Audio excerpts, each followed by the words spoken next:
Zəhmət olmasa bildirərdiniz chatda, səsim gəlir.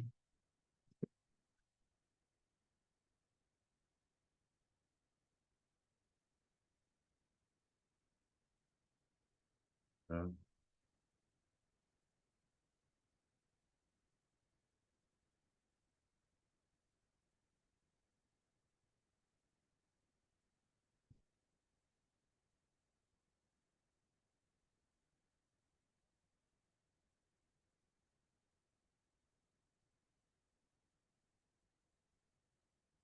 Salam, salam, hər kəs sabah xeyir. Bir dəqiqə bu işığı biraz ayarlayım. Mesela çox gür vurur elə bir ki.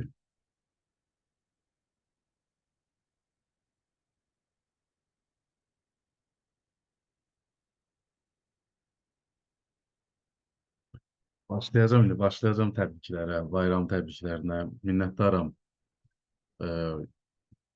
yazdığınız təbriklər üçün. Çox sağ olun ki, bu bayram günündə dərsə qatılırsınız. Çox belə əlamətdar bir günü təsadüf edibdir.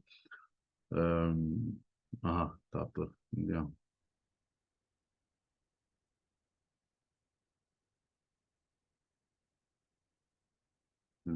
Belə daha yaxşıdır. Dostlar, bəziləriniz yazıb səs gəlmir. Yəqin ki, çoxlarınızda səs gəlir. Kimdə səs gəlmirsə, əgər digərlərində gəlirsə, artıq o adamın kompüterındadır problem və yaxud da telefonunda gəlir yazır dostlarımız.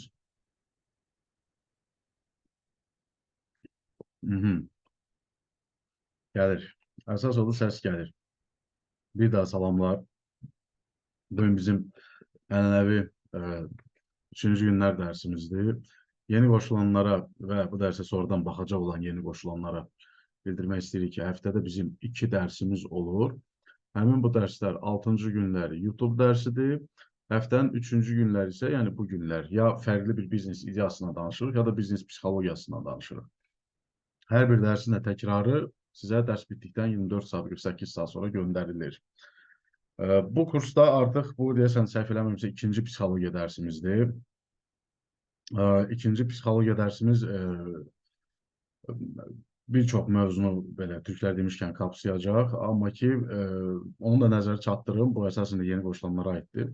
Biz nə qədər ki bu dərslərə, bu psixoloji biliklərə üstünlük versək, bir o qədər bizim üçün yaxşı olacaq gələcəkdə işlərimizi qurmaq, pulumuzu qazanmaq və s. və ilaxır kimi bütün həyatımızın aspektlərini, necə deyərlər, lazımi şəkildə inkişaf etdirmək. Başlamaq istəyirəm bayramlardan elə, söz yer gəlmişkən, Qurban bayramından. Hətta bu bayramlar mövzusunu götürsək, belə bir məsələ var, dəliyə hər gün bayramdır. Həmin o, məcazi mənada desək, dəli olmağı bacarmaq lazımdır. Nə demək istəyirəm? Əslində o sözdə çox dərin bir məna var. O dərin bir məna var. Hər gün bir növ özünü xoşbəxt edəcək bir aspekt tapması. Əslində o el arasında bu söz deyirlər ona görə ki, dəlinin problemi yoxdur. Ümumiyyətlə heç nəyi vecinə almır. Bir veç həyat yaşayır deyənə ona hər gün bayramdır. Sanki belə bir görüntü var orada. Amma biz bilirik ki, keçən dərslərimizdən bütün bu kəlamlarda, bütün bu deyimlərdə hermetik bir anlayış var ki, arxa planda olan anlayış əslində bu çox dərin bir fəlsəfədir. Dəliyə hər gün bayram bu söhbəti ilə başlamaq biraz risklidir əslində bu dərsi. Sonra keçsəlmə Qurban bayramından, o yenə demək eləyəcəm bunu. Qurban bayramının özünü götürsək, ümumiyyətlə qurban verməyə götürsək, bu çox qədimdən gələn bir şeydir. Bu bizim eradan öncə o icma quruluşlarının dövründə falan, mağara həyatının dövründə və yaxud da ki, yavaş-yavaş o insanların, əgər Amerika qitəsini götürsək, o Azteklərin, Mayaların dövrünü götürsək, həmin o dövrdə qurban vermək, rus dilində desək, bu jertvaprinaşeniyadır, nəyisə bir jertva gətirmək. Bu tanrılara qulluq, tanrıların qəzəbinin örtbasdır edilmə, örtbasdır deyəndə yox, qəzəbin biraz soyudulması. Onlar düşünürdülər ki, müəyyən dərəcədə tanrı hisslənib də ona bir hədiyyə vermək lazımdır və bu hədiyyə də nəyə görə insan qismində verilirdi? Məsələn, əvvəllər, lap qədimlərdən danışanda və insanları qurban verirlər də bir çox kinolarda bunu görə bilərik. Apokalipsis kinosu var, bəlkə də bir çoxlarınız baxmısınız. Həmin bu qurbanları nəyə görə bəs insan təyin edirlər? Çünki həmin dövrlərdə həmin bu əhalinin, həmin bu adamların ən böyük hədiyyəsi həyatda nə idi? Ov idi. Kimsə kiməsə hörmət əlaməti bildirmək üçün ona ovunu gətirib təqdim edirdi. Çünki yemək yemək, qida, ərzaq həmin dövrlərdə, ərzaq deyəndə yəni qida həmin dövrlərdə yəni var-dövlət sayılırdı. Sırf buna görə də qədimdən gələn mədəniyyətlərdə inək, qoyun, qoçların çox sayı olmağı sənin zənginliyindən xəbər verir. Yəni bu qədim dövrləri götürsək. Bu adət-ənənə çox inkişaf edə-edə gedirdi bir məqama kimi artıq. Bu gəlir, dayanır müəyyən dərəcədə İbrahim Peyğəmbərin dövründə. Bir çoxlarımız bilir ki, rəvayətə görə, legendaya görə İbrahim Peyğəmbər yaradana öz sevgisini, öz təmənnasız xidmətini bildirmək üçün oğlunu, hətta özünü də qurban verməyə hazır idi və bu zaman artıq onun mələklər tərəfindən müjdələnməyi və ona qoçun təqdim olunmağı, bundan sonra qurban kimi kəsilməyi kimi bir rəvayət var da, mən çox dərinə getməyəcəm o rəvayətin. Bu əslində nədir? Yəni, bu, yenə də deyirəm, hələ heç İslam formalaşmamışdı. Bu bizim eradan qabağın söhbətidir. Bütün peyğəmbərlərimiz, yəni ki, bizim əslində Yahudilərdir, Yevreylərdir. Yəni, aydın məsələ ki, müsəlman peyğəmbər tək bir dənə Məhəmməd peyğəmbər olur. O dövrə kimdə zaten müsəlmanlıq yox idi. Ya bu hadisənin özü belə, ya çox qədimdən gələn bir şeydir ki, əslində o mədəniyyəti formalaşdırır ki, insanları qurban verməkdən çıxsın bu adət-ənənə. Artıq keçsin bir növ heyvanları qurban verməkdən və bunun paralelində meyvələri qurban vermək kimi falan filan bir növ adət-ənənələr yeni formalaşmağa başlayır. Yəni, bunlar hamısı tarixdir. Bunlar hamısı, yəni mən bir çox dərslərimdə məlumatlar verirəm. İndi hara gətirəcəm bu biznesə necə bağlıdır? Bunun nə əlaqəsi var bizneslə? Bunun nə əlaqəsi var pulla, pul qazanmaqla? Bunlar bir-birinə çox sıx, zəncirvari şəkildə bağlı olan məsələlərdir. Biraz əvvələ qayıdım, deyirdim, yəni bu fikirlərin əsasını, əsas hissəsini mən belə deyim, toplayıram həmin bu tarixi hadisələrin cəmindən, tarixdə baş vermiş o da belə deyim, bizə gəlib çatan rəvayətlərdən və bunun arxasında yanan bu simvolizmlər. Simvolizm də nə deməkdir? Bu simvol yox, mənada yəni ki, bir çoxlarının fikri formalaşa bilər ki, mən nəsə özümdən təyin edirəm bu hadisələri. Bəli, özümdən təyin elədiyim bəzi nüanslar var, bəzi fikirlər var, hansı ki də müəyyən dərəcədə kifayət qədər çox, belə deyim də, testlər keçibdir. Yəni, öz, belə deyim, mövqeyini formalaşdırıbdır mənim beynimdə. Həm o həyatıma tətbiq eləmişəm, həm o ətrafımdakı insanların həyatında görürəm, nələri necə edirlər, nələrdə səhv edirlər, hansı səhvləri mən etmişəm. Və bu hərəkətlərin artıq rezultatına, nəticəsinə formalaşdırdığım bir fikirlər, düşüncələr var ki, həm o düşüncələri inteqrasiya edirəm, bu tarixi hadisələrlə, bu insanların yaşam həyat tərzi ilə, mədəniyyətlərlə formalaşan bu yekun nəticəni sizlərlə paylaşıram. Yazıb, maşallah müəllim, universalsınız. O sözü yazan hər şey yazar. Jean-Claude Van Damme kinosu var ya, universal soldat. O yadıma düşməmiş o sözü yazırsınız. Deməli, harada qalmışdıq? Bu mədəniyyətin, o insan qurbanı vermək mədəniyyətinin bir növ sonunu qoyur həmin o İbrahim Peyğəmbərin aktı.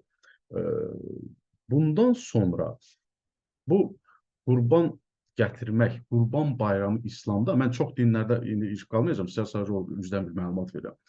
İslamda isə tamamilə başqa bir ab-havaya bürünür bu. İslamda artıq bu bir növ imkansızlara yardım, öz, necə deyərlər, sevgini göstərə bilmək ətrafa, öz əhalinə, öz, belə deyim, kütlənin tərkibində olan, sıxıntıları olan insanlara yardım göstərmək kimi bir növ şərəfli bir işə çönür bu və artıq o qurban kəsilərək də insanları xoşbəxt edərək Tanrıya öz, necə deyərlər, inamı, öz sevgi göstərmək kimi bir rituala çönür bu. Bu belə qısa məlumat idi. Bu belə qısa məlumat idi ki, başa düşək biz ümumiyyətlə qurban vermək anlayışı hardan gəlir və bugünkü gün bizim yaşadığımız bu regionda, bu coğrafiyadakı Qurban Bayramının əsas məğzi nədən ibarətdir? Bütün bu həyatımıza baxsaq biz əslində, bütün anadan olmaqdan ölənə qədər biz ancaq qurban verməklə əslində məşğul olacağıq.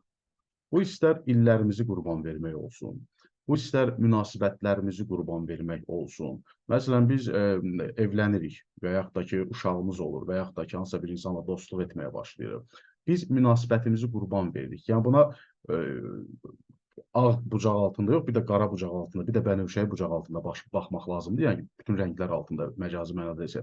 Yəni ki, mən qurban verirəm evlənəndə nəyi? Öz illərimi, nəyin naminə? Onun naminə ki, xoşbəxt olum, onun naminə ki, uşaqlarım olsun, onun naminə ki, mənə dəstək olan bir partnyorum olsun, yoldaşım olsun. Mən bunu qurban verirəm deyənə, bunun arxasıca gedəcəm, bunu yaratmaq üçün illərimi xərcləyəcəm deyənə, çaba göstərəcəm deyənə, bir-birimizə dəstək olacağıq deyənə, görürsünüz nə qədər qurban verməyə başlayırıq.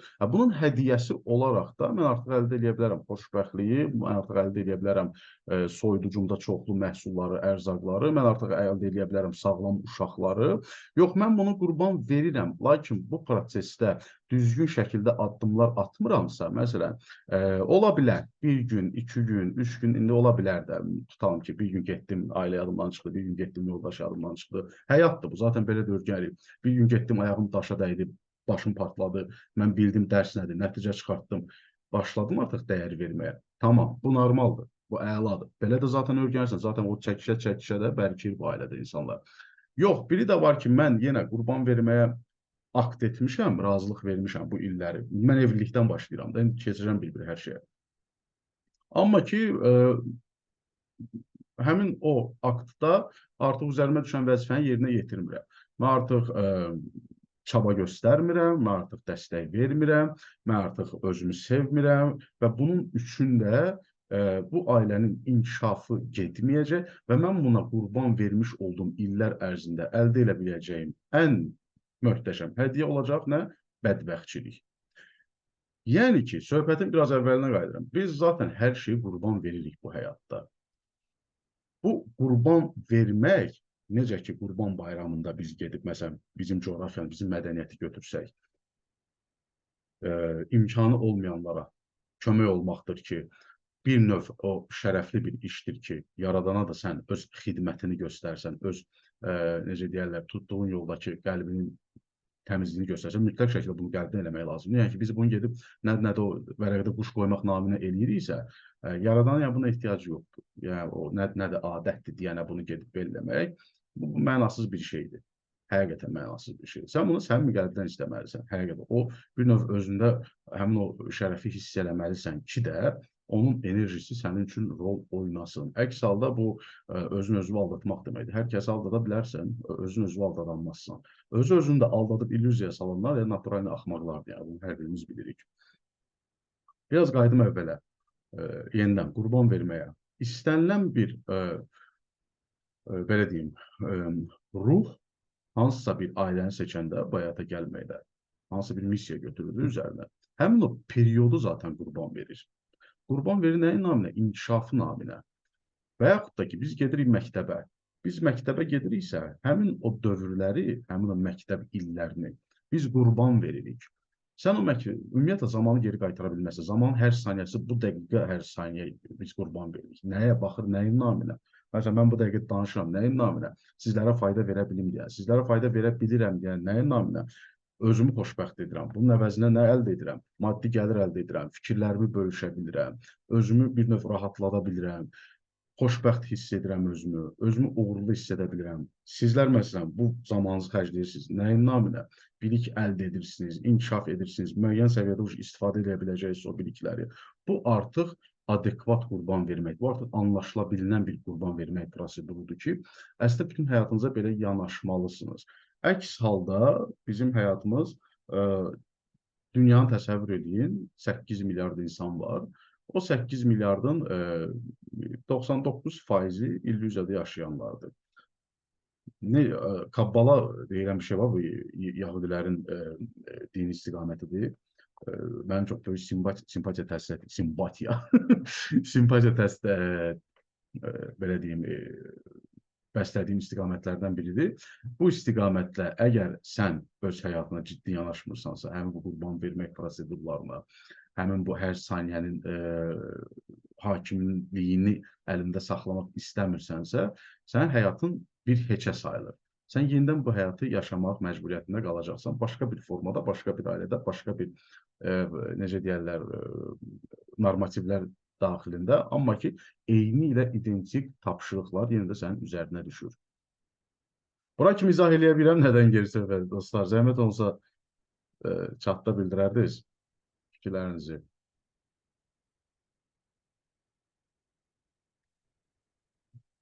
Neçə vaxtda belə söhbətlər eləmirik, rahat bir 3 həftə falan olar.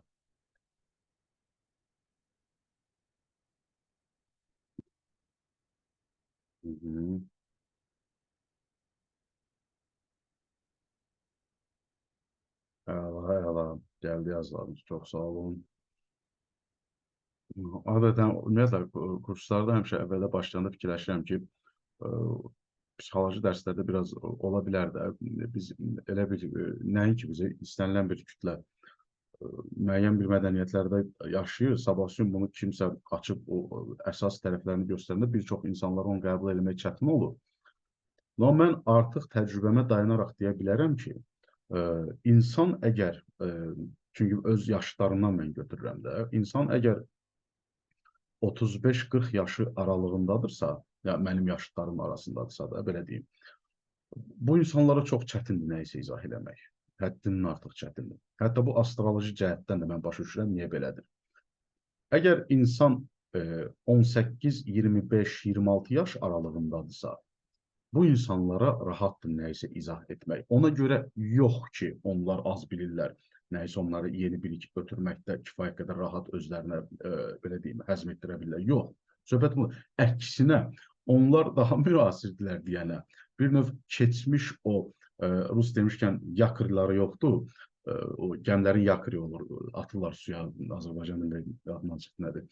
Onların bir növ o geridə ilişdirib saxlayan amillər, sındırmağı bacara bilmədiyi stereotiplər yoxdur deyənə, daha tez anlayırlar nədən gedir söhbət və daha tez qoşula bilirlər bu cərəyana. Ona görə minnətdarlığımı bildirmək istəyirəm sizə, yaxşı ki varsınız. Bu orta yaş aralığı da var, 35-28, bunlar belə 50-50'dir burada. Ya iki tərzdə də var, tutmaq olmur bunlar. Nəysə, davam edək söhbətimizə. Biz o qədər illüziyada yaşayırıq ki, anadan oluruq, gedirik bağçaya, bağça bitir, gedirik məktəbə. Məktəbdə biz artıq fikirləşirik, bizə suallar verirlər. Böyüyəndə nə olacaqsan, böyüyəndə nə olacaqsan? Bu populyar bir sualdır.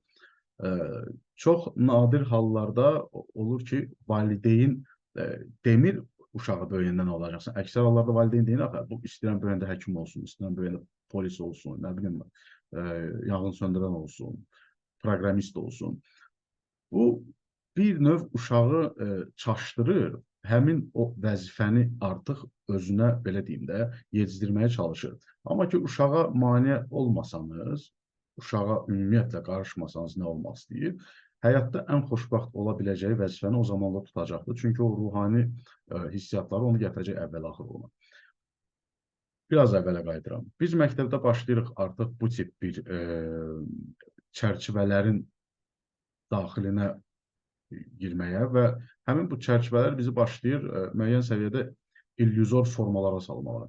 Tutalım ki, artıq imtahanlar gəlir. Bu imtahanlar periodları bizə qorxular başlayıb yaşatmağa. Bu əslində normal bir şeydir. Mən qətiyyən bunu şey eləmirəm ki, belə olmaz, belə etmək olmaz və qətiyyən də demirəm ki, belə də olmalıdır. Mən sadəcə onu izah edirəm ki, nə hadisələr baş verir ki, biz nəticədə hansı formaya giririk və bu formanı artıq necə təhlil edib, necə özümüzə faydalı şəkildə istifadə edə bilərik. Bu məktəb prosedurları qutarandan sonra biz artıq nə oluruq? Maksimal dərəcədə, bu biraz qəddar səslənir, əslində bu səsləndiyi kimi demək istəmirəm, amma arxa planı var da bunun. Bu bir növ bizi fəhlə edir, məktəb bilikləri. Nəyin fəhləsi edir? Professiyanın fəhləsi edir. Öz mütəxəssisliyinin yaranmasında sənin fəhlə olmağına gətirib çıxaran bir şey. Məsələn, sən riyaziyyatı qəşəng bilirsən, fərz edək, riyaziyyatı qəşəng bilirsən və bu səni məcbur eləyəcək riyazi elmlər istiqamətində gözəl bir fəhlə olmağa. Yəni ki, yalnız və yalnız asılı olmağa həmin o metodologiyadan, həmin o istiqamətdən, həmin o, necə deyim, fən deməyək də, həmin o sferadan. Və sənin burada fəhləliyin deyəndə mən nəyi nəzərdə tuturam? Yenə deyirəm, biraz qəddar səslənir, başqa ruslar götürək də, rabota sözünü götürək. Rabota sözü rab sözündən əmələ gəlir. Nədir onun adı? Nökər sözündən əmələ gəlir. Başa düşürsünüz? Yəni, həmin bugünkü gün, necə ki, əvvəllər nökərlər var idi, bugünkü gündə təhsil elə bir varianta gəlib ki, sən başlayırsan tutduğun bir istiqamətin nökəri olmağa. Bizə həmişə aşılayıblar ki, sən bir işin mütəxəssisi ol ki, həmin işdə dəhşətli dərəcədə uğur qazanasan. Göstərin də mənə belə bir adam top 100 milyarder içində. Yəni, nəinki 10 deyim, top 100 milyarder, milyarder 100 milyonçunu götürün. Göstərin ki, bu insan tək bir işə görə bu qədər pul qazanıbdır və yaxud da ki, bu qədər uğurludur. Bu çox illüzor bir anlayışdır. Əksinə, sən nə qədər hər şeydən biraz bilsən, sən bir o qədər çox uğurlu ola bilərsən. Sən nə qədər ki, bir şeyin daha dərinliyinə getsən, bir o qədər həmin o şeydən asılı olacaqsan ki də, sabahsı gün, məsələn, dəhşətli dərəcədə sürücülük qabiliyyətin var, əla səviyyədə yolları tanıyırsan, 2 dəqiqəyə apara bilərsən müştərini A məntəqəsinə, B məntəqəsinə və bugünkü gündə bir dənə ağıllının biri durur, süni intellekt yazır, Bolt ortaya çıxır, sabahsı gün ağıllının biri çıxır, Elon Musk kimi sürücüsüz avtomobil buraxır və sən qaldın əllərin göydə artıq işsiz. Sənin işinə artıq ehtiyac yoxdur. Və yaxud da ki, sən möhtəşəm səviyyəli bir aşbazsan, mən demirəm, yəni bu dəqiqə işlərimizi tutulayaq. Yəni, nəyə gətirirəm söhbəti? Aşbazsan, sən tutalım ki, əla, möhtəşəm yeməklər bişirirsən, amma ki, artıq Yaponiyada robotlar yeməklər bişirir, Kitayda da artıq ev mətbəx robotları, hətta soyuducunun tərkibinə daxil olan məhsullara görə qramajları təyin edib, nə qədər nə yemək pişirə biləcək deyənə bir reseptlər çıxardım. Yəni, taksi sürücüsü ola bilərsən, məsələn, artıq taksi sürücüsü var ki, Boltu var, Uberi var, amma özünün bir taksisi yoxdur. Makler ola bilərsən, artıq makler var ki, maklerliyindən çıxıb Airbnb-si var, web saytı var. Və yaxud da ki, mağaza ola bilərsən, ümumiyyətlə heç bir məhsul sənə aid deyil, tapaz kimi satıcısan. Nəyə gətirmək istəyirəm sözümü? Bir направлениyadan, bir istiqamətdən daimi olaraq asılı olmağa özünü gətirib çıxartmaq, dırnaq arası deyək, professionallaşmaq sizi uzun vadədə yalnız geri sala bilər. Baxın, bu sözləri sizə yəqin ki, əksər insanlar, bir çox dostlarınız, qohumlarınız inkar edəcəkdir. Əsasən də biraz yaş həddi yuxarıdırsa. Həmin bu insanlar nəyə görə sizə inkar edəcəklər? Çünki qayıdıram söhbətin lap əvvəlinə. Qurban verdikləri illərə xəyanət edə bilmirlər beynində ona görə. Xəyanət etmək o deməkdir ki, yəni xəyanət etmək də biraz düz söz deyil. Onları düzgün şəkildə qurban verməyi bacarmırlar ona görə. Ki, özlərini yetişdirə bilmirlər ki, yox da, mən filan illər ərzində işləmişəm axı, bugünkü ola bilər pensiyadayım və davam eləmişəm. Düz deyil axı, mən 5 manat, 10 manat, 500 manat, 1000 manat, 2000 manat qazanıram. Tamam, əla, super qazanırsan, amma ki, burada necə qazanırsansa, oradan da elə gedir. Yəni ki, o adam da var, amma 1000 manat qazanır, o 1000 manata da elə hərəkət edir ki, elə bir addımlar atır ki, 3 ay, 4 aydan sonra artıq bir xırda bir fəaliyyəti var qıraqda. O artıq bir 1200 qazanır, belə deyim sizə.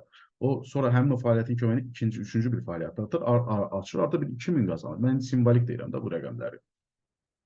Nə demək istəyirəm? Bu məktəbin bizə vermiş olduğu bacarıqlar, hesablama qabiliyyətləri, bu biliklər, hansı ki, bizdə bir o qədər də istifadə olunmayacaq həyatımızda, əgər biz bioloq olmaq istəmiriksə, əgər biz fizik olmaq istəmiriksə, növbəti etapda bizi məcbur edir keçid alaq ali təhsilə. Ali təhsil çox gözəl bir şeydir. Mən də ali təhsilim İqtisad Universitetini bitirmişəm. Beynəlxalq iqtisadi münasibətləri. Lakin mən uşaqlıqdan, kiçik vaxtlarımdan, məktəb dövrü, 3-cü, 4-cü siniflərdən mən artıq ömür boyu xəyal etmişəm ki, mənim işim əlaqəli olacaq kompüter sferası ilə, proqramlaşdırmalarla, oyunlarla falan filan.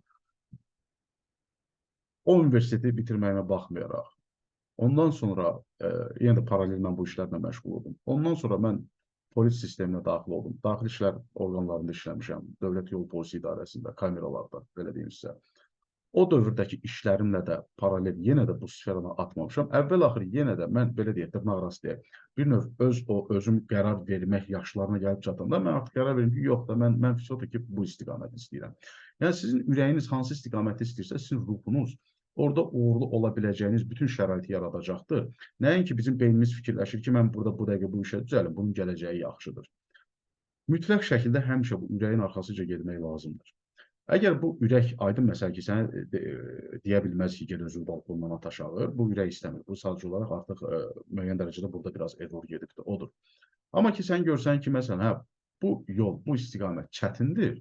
Burada mənim, belə deyək də, el dilində deyək, tanışım yoxdur, burada mənə dəstək olacaq bir insan yoxdur, bu sfera bir o qədər inkişaf eləməyibdir, buna kimdir baxan, bunu kimdir alan, burada kimdir mənimlə iş görmək istəyən axı, bu tip bir fikirlər varsa və bunun paralelində səni buna can atdıran bir istək, arzu, alışıb yandıran bir həvəs varsa, bir, necə deyim,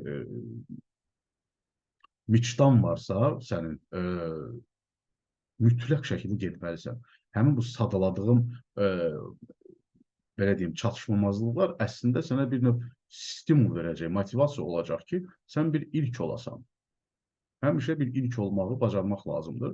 İstər bu biznesdə olsun, istər bu ailəndə olsun, istər bu öz, belə deyim, nəslində olsun, bir növ sən o adət-ənənədən çıxan biri kimi, o ilkliyi sən özündə tapa bilərsən, istənilən bir istiqamətdə. Bu da sənin özünün bir növ məna kəsb etdiyinə gətirib çıxaracaq. Bu sənə kifayət qədər ruhani qida verəcəkdir.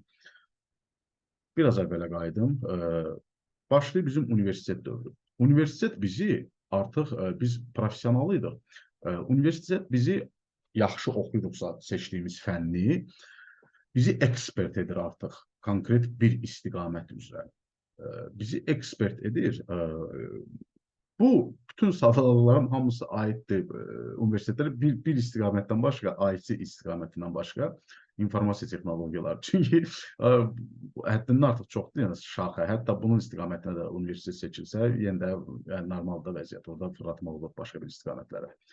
Mən indi digərlərindən danışıram. Nəysə, universitet də bizi formalaşdırır artıq ekspert kimi və biz bu diplomu da əldə etdikdən sonra biz maksimal dərəcədə asılıyıq universitet dövrümüzü xərclədiyimiz professiya istiqamətindən. İqtisadçı məsələn ola bilərsən sən, iqtisadiyyatı bitirmisənsə. Yəni sən iqtisadiyyatı bitirmisənsə, gedib sənin məsələn, yenə deyirəm, özümdən götürüb, dövlət yol polisi sistemində işləməyin tamamilə absurd bir şeydir, yəni ki, bir-birinə dəxil olmayan sferalardır. Yəni, burada işləyəcəkdinsə, niyə gedib bu iqtisadiyyatı qurtardın, adama deyərlər, 4 il ora xərcləyirdin. Və yaxud da ki, iqtisadçı olmaq istəyirdinsə, polisə niyə gəlib düzəlirdin, adama deyərlər. Bu, bir növ bizim şuuraltımız var.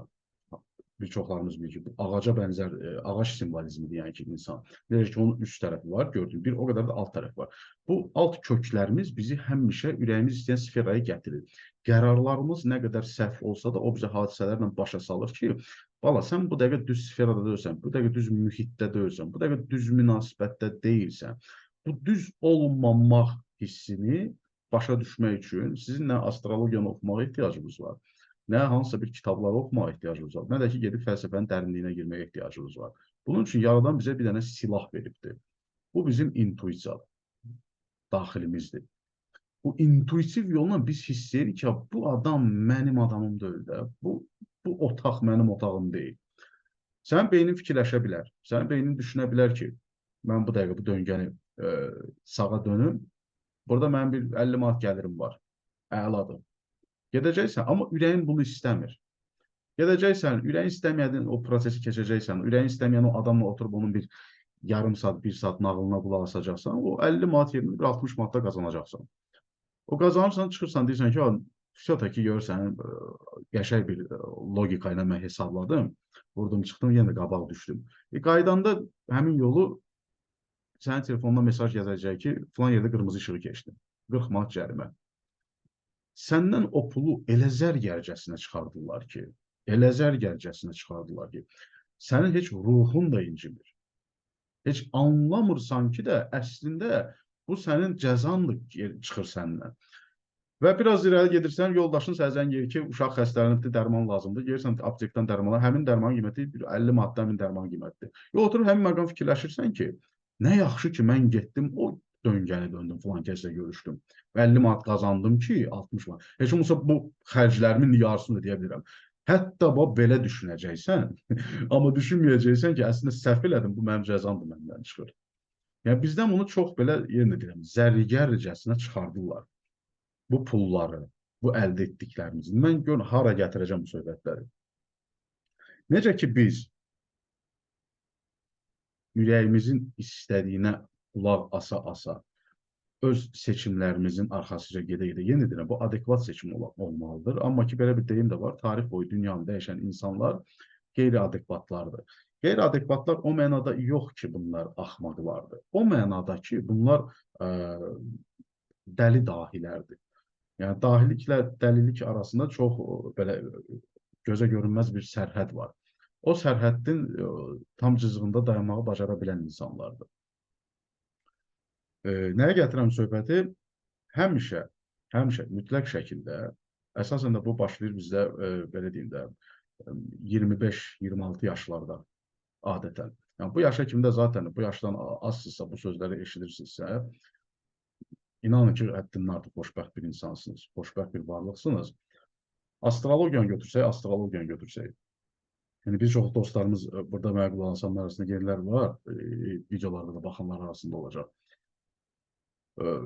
Mən həddindən artıq çox sıx bağlıyam astroloji biliklərlə. Bu qoroskop zad deyil, bu qəzetlərdə yazılan bir şey deyil. Bu konkret olaraq sən anadan olduğun vaxtı bilirsənsə əgər, təyin edə biləcəyin informasiyalardır ki, həmin bu planetar enerjilərdən istifadə edərək sən işlərini qura bilirsən, öz ən uğurlu profesiyanı tapa bilirsən, həyata gəlmək missiyanın səbəbini öyrənə bilirsən, bundan əvvəlki həyatdakı əldə etdiklərini, bacarıqları təyin etməyi bilirsən ki, bu həyatında da görürsən ki, əslində onları necə gözəl bacarırsa, başa düşürsən ki, o talantların sənin əslində keçmişdən gələn bacarıqlarıdır. Buna deyirlər sinxronizasiya psixologiyada. Bu psixologiyada əslində formalaşır astropsixologiyadan, planetar təsirlərdən. Necə ki, günəş işığının təsiri olmasa, heç bir bitki itməz. İtməz deyirəm, bitməz. Heç bir insan bu formada olmaz. Necə ki, biz günəş işığının transformasiyasıyıq, məhsullarıyıq. Eləcə də eyni ilə digər planetlərin bizə təsiri var. Eyni ilə də həmin yolla bizim digər planetlərə təsirimiz var.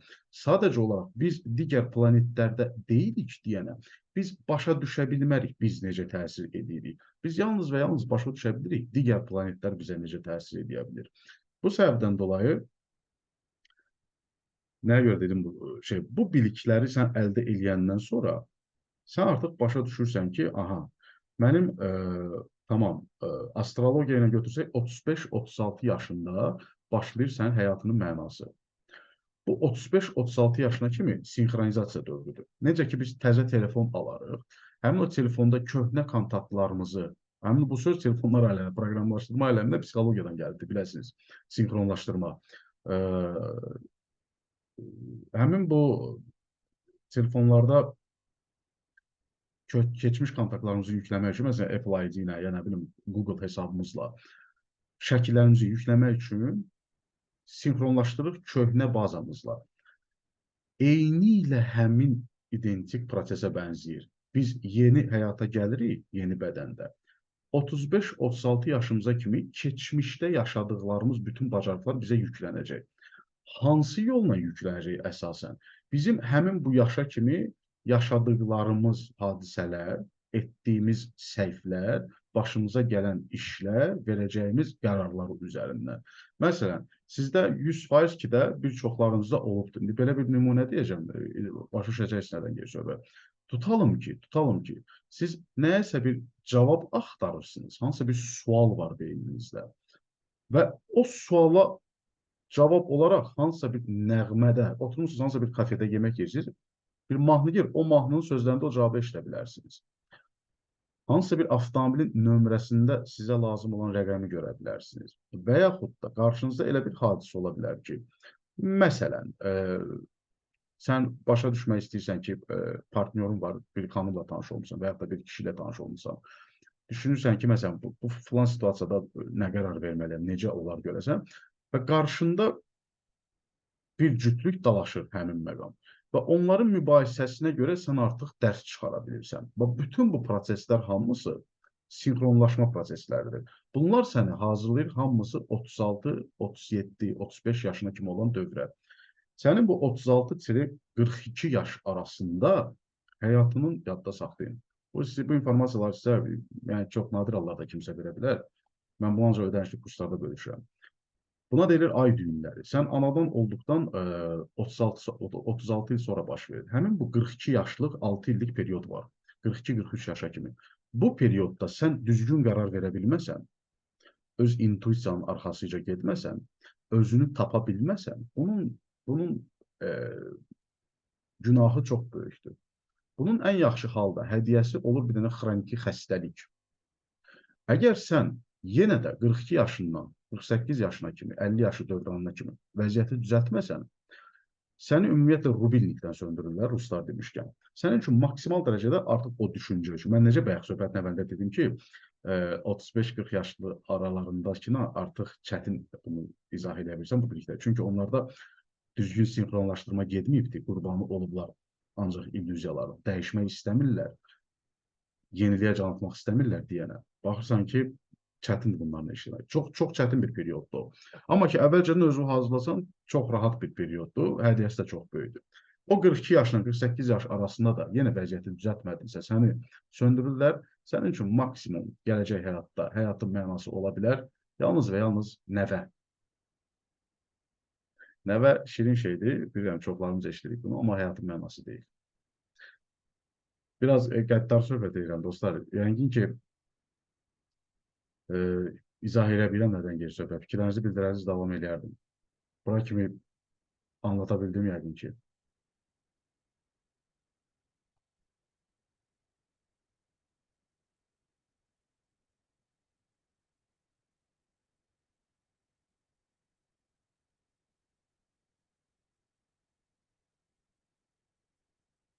Əla, çox sağ olun fikirlərinizə görə. Minnətdaram sizə.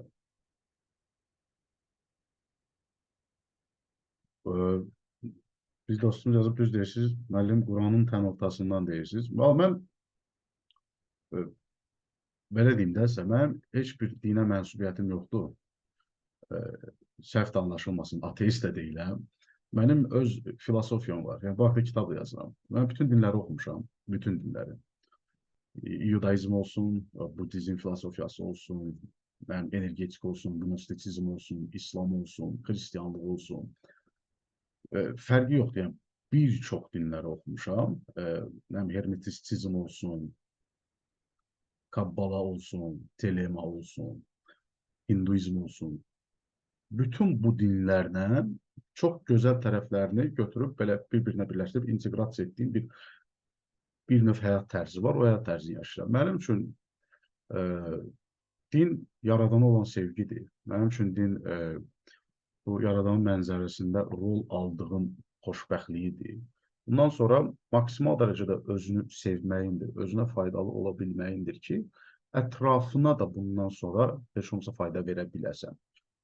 Yadda saxlayın, özünü sevməyən insan, o ki, o söz deyən var ya, məni boş ver, əsas sənə yaxşı olsun. Əsas digərlərdir, digərlərinə xidmət etməkdir. Bilin ki, bu axmağın ən belə yekəsi var. Bir insan ki, özünü sevə bilmir, özünə dəyər verir, o heç vaxt ətrafa mümkün deyil ki, sevgi qata bilsin və yaxud da ki, dəyər verə bilsin. Bütün dinlər əslində düzdür. Sadəcə olaraq coğrafiyasına, mədəniyyətinə, geyiminə, rənglərinə görə fərqlənir. Yəni ki, hər birinin məqsədi əslində, yəni götürək Buddizmi daşı. Harada ki, siz təsəvvür edirsiniz, indi kimlər oxumuşsa deyim, Buddizmdə tanrı yoxdur. Təsəvvür edə bilirsiniz, amma dünənə kimi o oxumayan adam üçün Buddizmdə yəni, onun fərqində olmuş ki, orada tanrı yoxdur. Yəni o sözdə. Hətta orada Budda deyir ki, mən onu deyir, çox axtardım, yəni demək istəyir tanrını. Deyir, onu tapa bilmədim. Mən amma özümü tapdım bu həyatda. Mən sizə öyrədə bilərəm özünüzü necə tapasınız.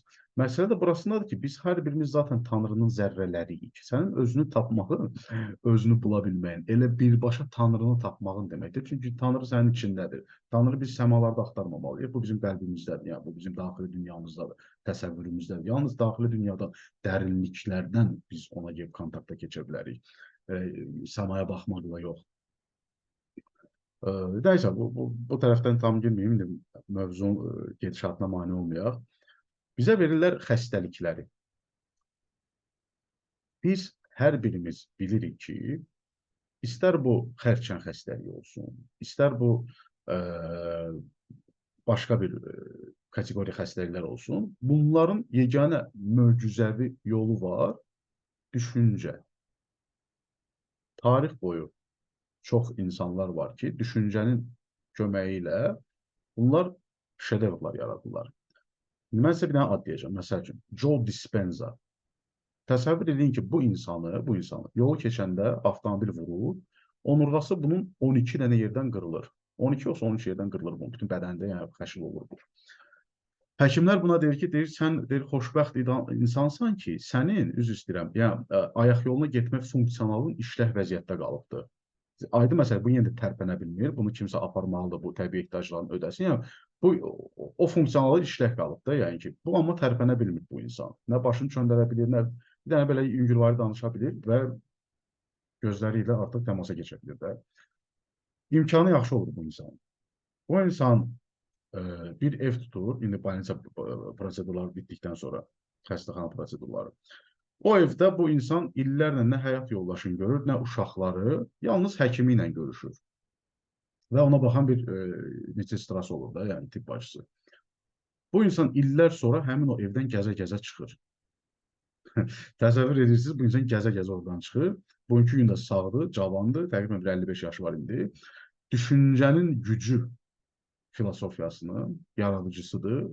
Bu filosofiyanın yaratdığına görə milyonlarla qazancı var. Gaia.com saytında rəhbəridir. Ancaq bunlar söhbət edirlər, düşüncə ilə sən necə rezultatlar əldə edə bilərsən. Nəyə gətirəm sözümü?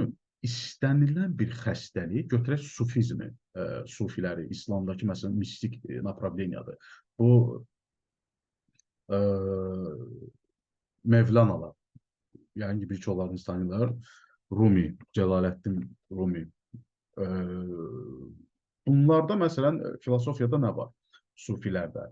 Əgər sənə ağır bir xəstəlik gəlirsə, bu yaradanın səni müjdələməyi deməkdir. Gör necə dərin bir anlayışdır bu.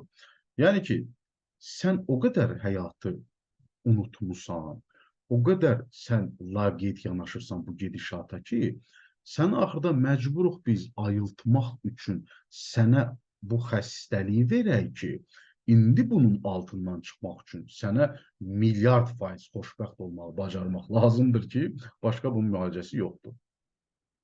Bir də izah edirəm, nədən gedir söhbət. Xəstəlikləri insanlara o zaman təqdim edir ki, göylər, belə deyək, o insan maksimal dərəcədə xoşbəxt deyil, özünü tapmayıbdır, yalnız və yalnız sosiumun düşünü formalaşdırdığı qaydalarla gedir, ətraf mühitin mneniyası ilə, düşüncəsi ilə yaşayır, öz fikirləri yoxdur, ümumiyyətlə həyata çox geri-ciddi yanaşır, ancaq düşünür ki, məsələn, pendirin qiyməti neçədir, çörək neçəyə düşdü. Bu tip insan heç bir halda fayda verə bilməz. Nə özünə, nə ətrafına, beləliklə, nə də yer kürəsinə. Buna görə bunu maksimal dərəcədə tez bir sürətdə maaşını kəsib işdən çıxartmaq lazımdır. Yaradan dilində desə, yəni ki, bu bədəni çürüdüb artıq, ruhu növbəti bir bədənə transformasiya etmək lazım. Yenidən başlasın missiyanı. Bu məqamda sənin vəziyyətdən yeganə çıxışın milyard% artıq xoşbəxt olmağı bacarmaq olar ki də, buna görə də bir çox xəstəliklərdə görülür ki, ağır xəstəliyin altından çıxdı, heç bir dərmansız insan xoşbəxt pozitiv düşünə bilməklə. Bunun səbəbi budur, düşüncə. Necə ki, biz bir Yapon fotoqraf var idi, adı yadımdan çıxdı, 2000-ci illərin əvvəllərində suyu yaxından çəkiliş edir. O eyni suya deyir ki, mən səni sevirəm, mən səndən həzz alıram, nə yaxşı ki varsan. Suyun tərkibi o qartopu dənəciklərinin sxemləri kimi gözəl şəkildə ornamentlərdə düzülür. Həmin o molekulyar səviyyədə baxırlar da o kamera ilə ona. Eyni ilə həmin suya deyir ki, mən sənə nifrət edirəm, sən pissən, sən əclafsan falan filan. Suyun tərkibi bulanır çox eybəcər şəkildə. İndi siz düşünün ki, biz kiməsə hirslənirik, kimisə söyürük, kiminləsə intriqaya giririk, dalaşırıq, qalmaqal yaradırıq, hirslənirik, beyin bizə o dərəcədə hirslənir ki, qan partlayır, gözləri gəlir. Yəni, bu dəhşət da. Siz düşünün ki, sizin bədəninizin 75%, 80% sudur. Siz təsəvvür edin, gün ərzində neçə dəfə nervlənəndə nə qədər o su belə bulanır sizdə. O bulanıq su gedir beyinlərimizə, gəlir sonra təzədən, yəni qandan nəzərdə gedir də söhbət. Sonra gəlir bizim ürəyimizə, gedir damarlara, o çirkləri əmələ gətirir. Aydın məsələdir ki, yəni buradan isbata gətirib çıxardır ki, o Yapon fotoqraf düşüncə necə xəstəliyi yaradır və necə də düşüncədir xəstəliyi müalicə edən. O bir çox həkimlərin də dilində olan bir söz var ki, bütün xəstəliklərin səbəbi fikirdir. Bütün oturub qəmli düşünməkdir. Bütün xəstəliklərin səbəbi. Yəni ki, mənim belə deyək də, və hətta öz qohumlarımızdan götürürəm, öz babamdan götürürəm. Mənim bir babam 62 yaşında rəhmətə gedibdi, 97-ci ildə. Bilirsiniz necə insan idi? Dəhşət sağlam həyat yaşayan, özü nazir olmuşdu, Daxili İşlər naziri Naxçıvanın. İdmançı, 20 il, 25 ildən çox idi qızartma yemirdi, ancaq parda bişən yeməklər. Vayen olubdu, yəni bu insan dəhşət özünə baxırdı. Lakin bu insan başladı fikir eləməyə, bu insan başladı bir fikir eləməyə. O fikir onu məhv elədi 3 ilə. İnfarkt keçirdi, rəhmətə getdi. Digər babama baxıram, bugünkü gün artıq 99 yaşı var. Dünyada korona tutub müalicəsindən sağ çıxmış ən qoca insan kimi düşdü rekordlar kitabına, tarixə. Azərbaycanda yəni ki, 99 yaşlı insan korona müalicə oldu yazır. Mənim babam da, o biri babam da. Yəni bu ömrü boyu yağ, nə bilim, nehrə yağı belə gəldi, kərə yağı belə getdi. Yeməyinə bilsin necə, ümumiyyətlə yəni ki, fikir verməyən insandır da. Amma ki, kefkom insandır. Yəni deyib gülən insandır. Baxırsan ki, 99 yaş korona da buna bir şey eləyə bilmir. Biri sağlamdır dağ kimi, biri kefkom. Baxırsan ki, yəni, söhbət burada yeməkdə deyil. Mən hətta Moskvanın morqunun qlavvraçının intervyusuna baxmışam. Həmin dövrlərdə siqareti tərk etmək istəyirdim.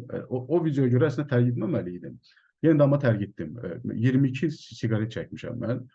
Belə deyim sizə, o insan danışır, deyir ki, mən Moskvanın yarısını doğramışam da, deyir. Bir şey ki, Moskva morqunun qlavvraçıdır.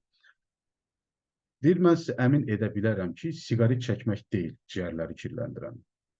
Və belə bir şey var, nədir onun adı, versiyada var ki, siqaret deyil. Və o bunu isbat edir, çox uzun bir video, mən də burada danışmayacağım. Deyir, əslində həmin o siqareti çəkən moment sizin o düşüncələrinizin təsiridir, o dumana öz effektini verə, nə dərəcədə sizin ciyərləri məhv eləsin, nə dərəcədə yox. Çox maraqlı bir incəliklərdir bunlar. Nəyə görə bunları danışıram hamısını? Bütün bu xəstəliklər, bu periyodda çoxdur yanımda. Xəstəliklərin gəlməyi bizim həyatımıza həmişə mesaj yadda saxlayır. İstər bu soyuq dəymə olsun, istər bu soyuq dəymə gəlsə, biz belə deyim, qrip infeksiyonu, amma soyuq dəymə başqa şeydir. Məsələn, mən saçımı yaş elədim, çıxım çölə, soyuqladım falan. Soyuq dəymə gəlsə, bu əksər hallarda abnovleniya, yenilənmə gedir deməkdir. Bu, nəsə bizdə yeni bir prosedur başlayır, yeni bir münasibət başlayır, yeni bir işə keçəcəyik deməkdir ki, orqanizm təmizlənir. Hazır deyildi ona. Təmizlənir. Necə ki, biz belə deyim, yer dolar telefonumuzda yeni videolar çəkmək üçün təmizləməliyik köhnələri. Həmin o damarlarda qalmış toplantılardan falan filan o iltihabın təmizlənməyi demək ki, o yeni iltihab gəlməlidir onun yerinə ki, təmizləsin, geçsin. Bu eləm yüngül bir şeydir. Abnobleniyalardan söhbət gedir. Daha dərin xəstəliklər, daha dərin yenilənmələr tələb edən bir xəstəliklər, hadisələrin olduğundan xəbər verir ki, sən maksimal dərəcədə xoşbəxt olsan. Əks halda, yəni sən onsuz da bir çox səhvlərə yol vermirsən deyənə. Səni məhv edəcək bu prosedur. Bundan xəbər verir. Buna görə də biz mütləq şəkildə bu 36-42 yaş arasındakı dövrə çox ciddi yanaşmalıyıq. Bunu siz ancaq və ancaq daha dərindən məlumat toplaya bilərsiniz astrologiya vasitəsilə. Sizə keçmiş dərslərdə göstərmişəm linklər. Baxın, gəlin istəyirsiniz, mən yenə paylaşım burada. Ekranı görürsünüz, zəhmət olsa bir dənə qeyd edərdiniz.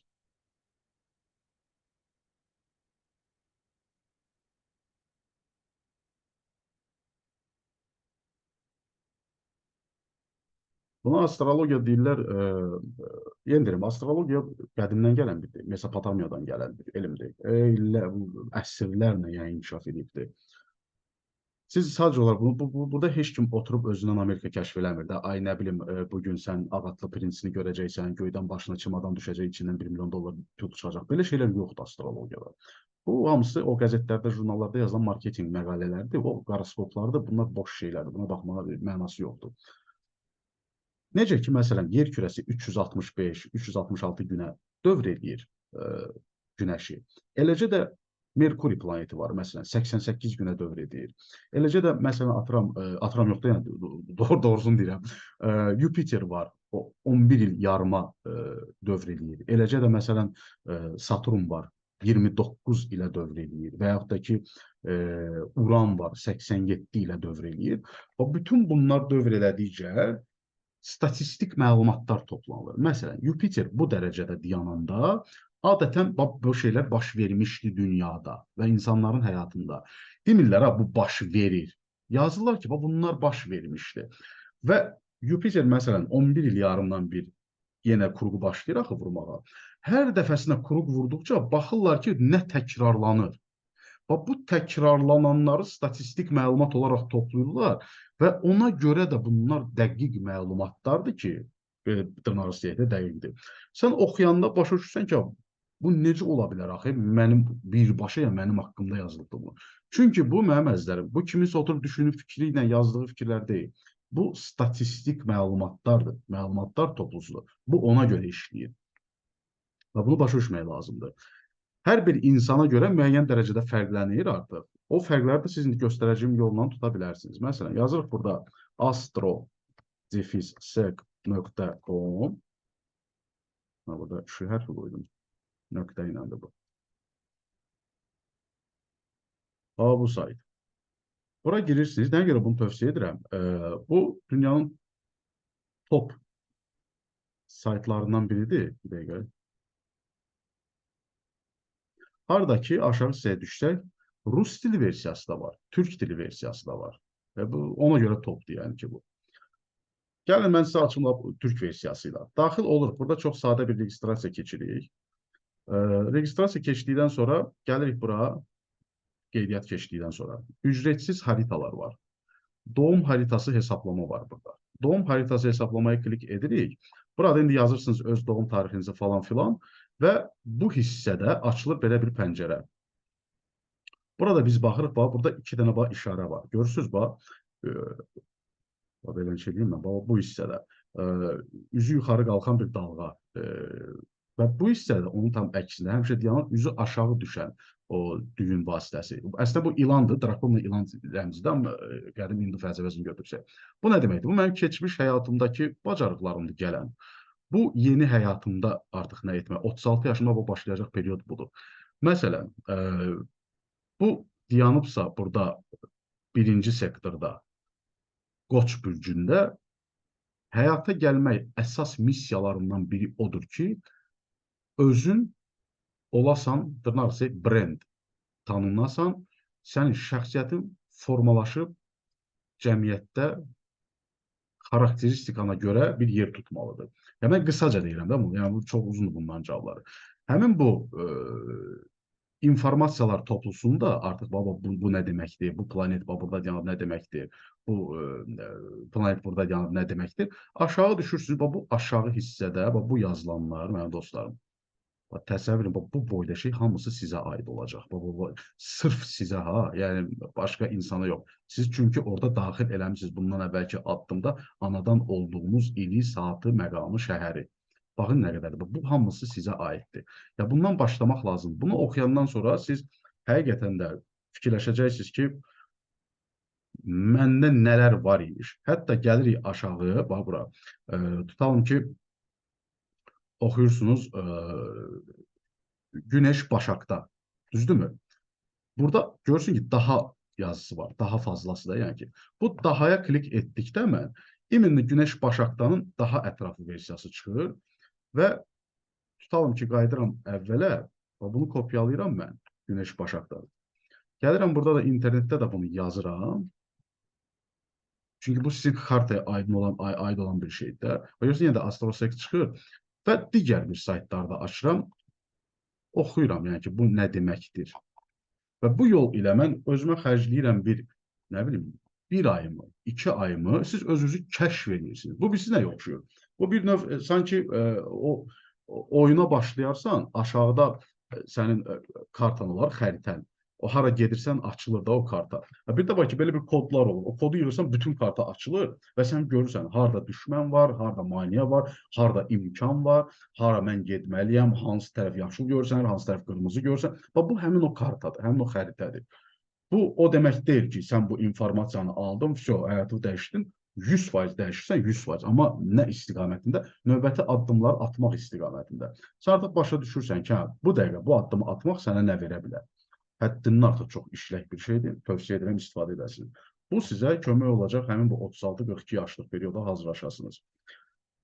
Və gəlirik, çıxırıq, axırda da nə ilə yekunlaşdırmaq istəyirəm söhbəti. Planlama ilə mütləq şəkildə biz nəsə arzularımız varsa, həmin o arzuları planlı şəkildə yazmalıyıq. Bu birisi nə yaxşı? Bu, yenə deyirəm, keçən dəfə deyirdim, sanki bir krant var, su açıqdır orada, axır o su yerə. Bir də var ki, bu suyu bir qaba, bir ləyənə mi deyim, bir vannaya mı dolduranda artıq o su bir toplu haldadır. Bunu istifadə etmək olar. Biz bunu yazanda söhbət özü konkret olaraq qələmlə yazmaqdan gedir. Telefonda yazmaqdan gedmir söhbət. Mütləq şəkildə qələmlə yazmaq lazımdır. Niyə? Çünki həmin o qələmlə yazdığımız, telefonda yazdığımız digitaldır, rəqəmsaldır. O yoxdur. Telefonumuzun yaddaşı var, memory kartı var. Bu memory kartın rəqəmsal məlumatları var. Biz telefonda onu yazanda o memory kartda nəsə dəyişiklik baş vermir. O abiom yenə də olduğu kimi qalıbdır. Kompresləşdirilmiş abiomdur. O artmır, balacalaşmır. Bu söhbəti, yəni material cəhətdən artmır o. Amma ki, mən yazı yazanda, baxın çox incə bir məqam deyirəm sizə.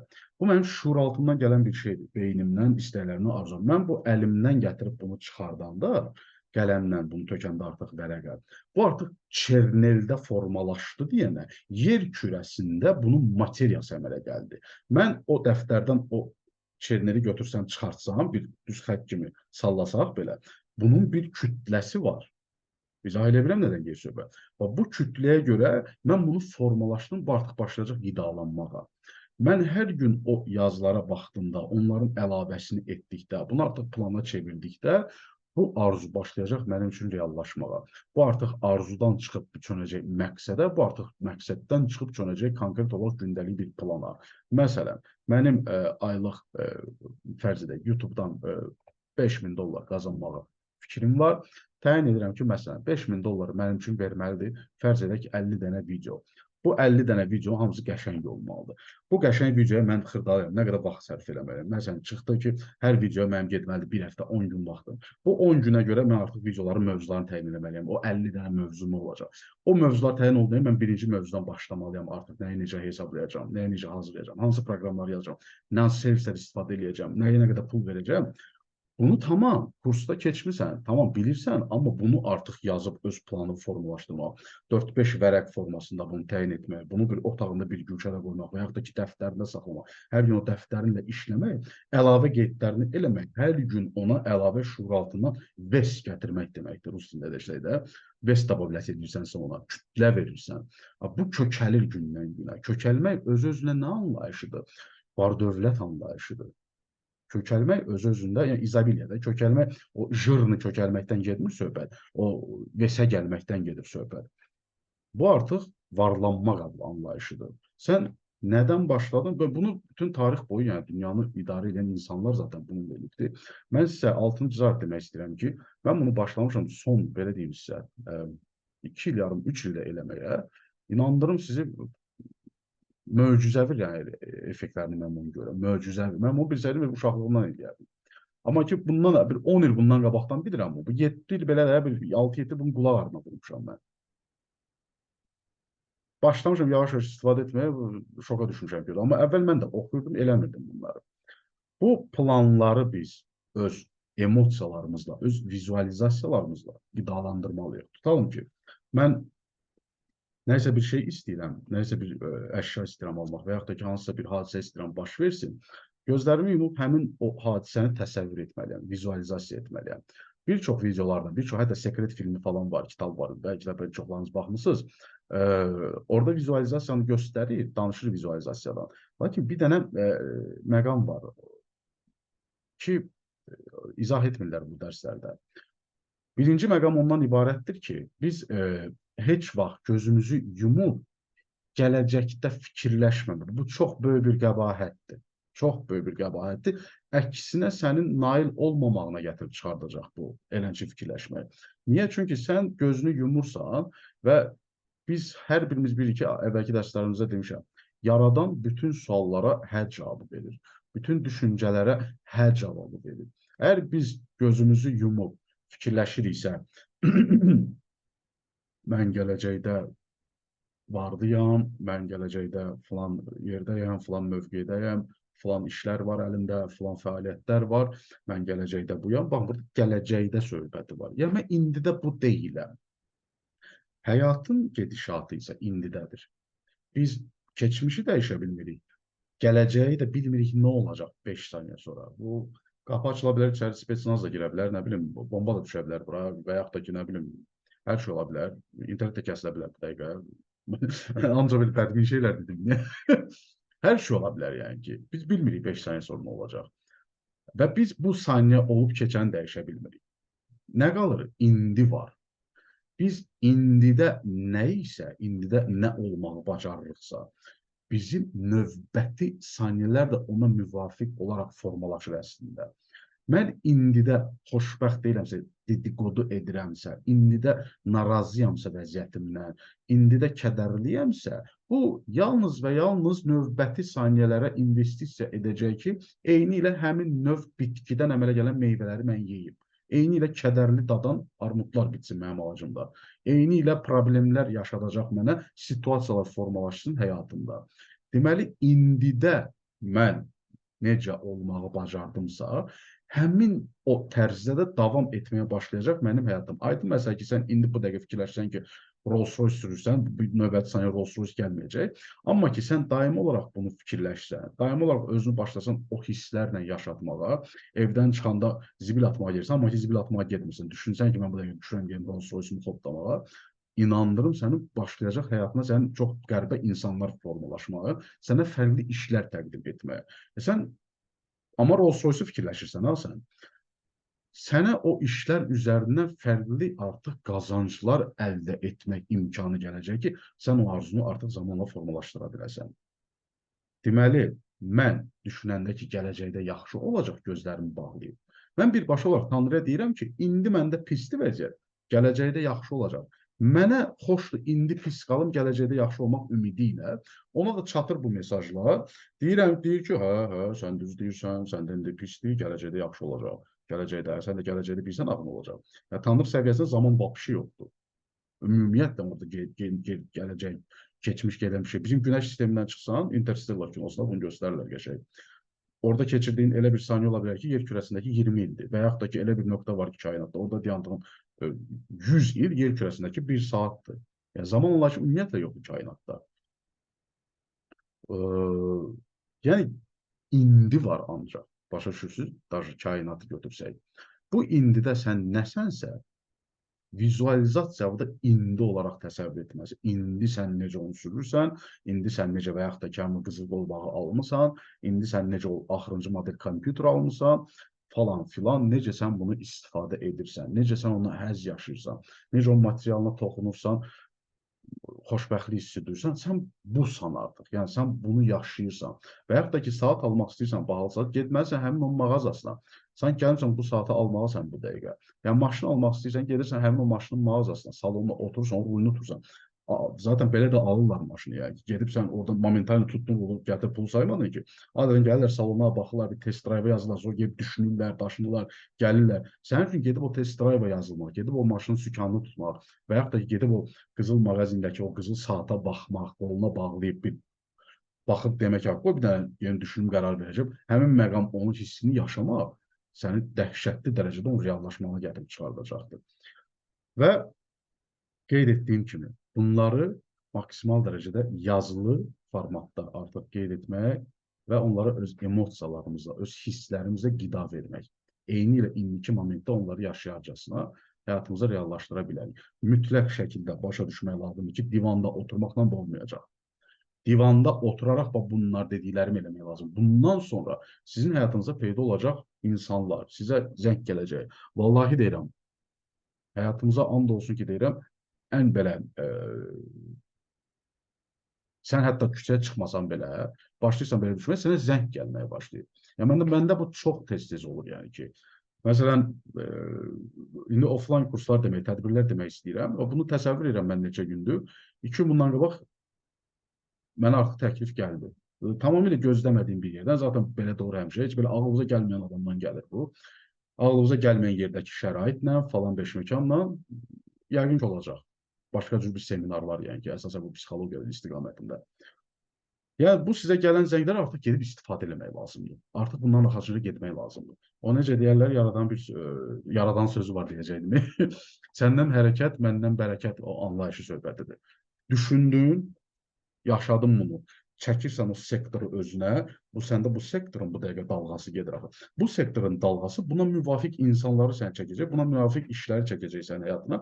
Burada artıq növbəti etap sənin addım atmağındır. O addımı atıb artıq gəlib sonra təzədən ikinci level düşüncəyə keçə bilərsən ki, ikinci level addım atmaq şəraiti gəlsin ki, o addımı gedib atıb təzədən qayıdıb üçüncü level düşüncələrə keçə bilərsən. Yoxsa ki, mən burada düşünüm, mənə göydən maşın gəlib düşəcək, göydən nə bilim nə gəlib düşəcək, belə bir şey işləməyəcək. 100% yəni biləsiniz. Mütləq şəkildə bu, belə deyək də, bir-biri ilə ayaqlaşan bir prosedur olmalı. Düşüncə bir tərəfi, akt bir tərəfi. Belə, ümid edirəm, bir çox suallarınızın cavabını tapa bildiniz. Yəni, bu dərslər mütləq şəkildə istifadə olması biliklərdir ki, sizin bir çox qazancınıza təsir edəcək bunlar. Fikirlərinizi qeyd edərdiniz, nə dərəcədə ləzzət elədilər sizə?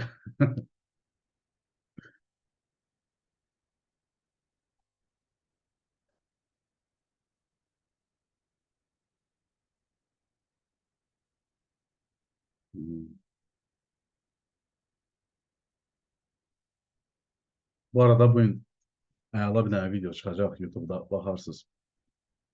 Fərqli biznes ideyalar haqqında.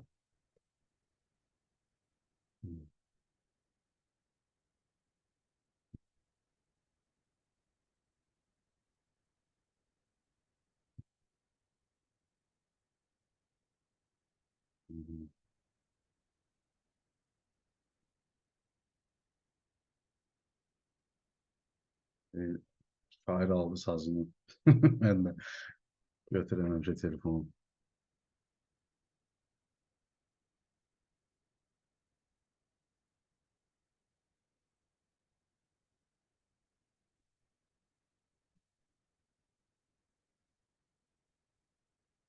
28 iyun onlayn dərsimizdə iştirak edənlərin rəylərini oxuyaq.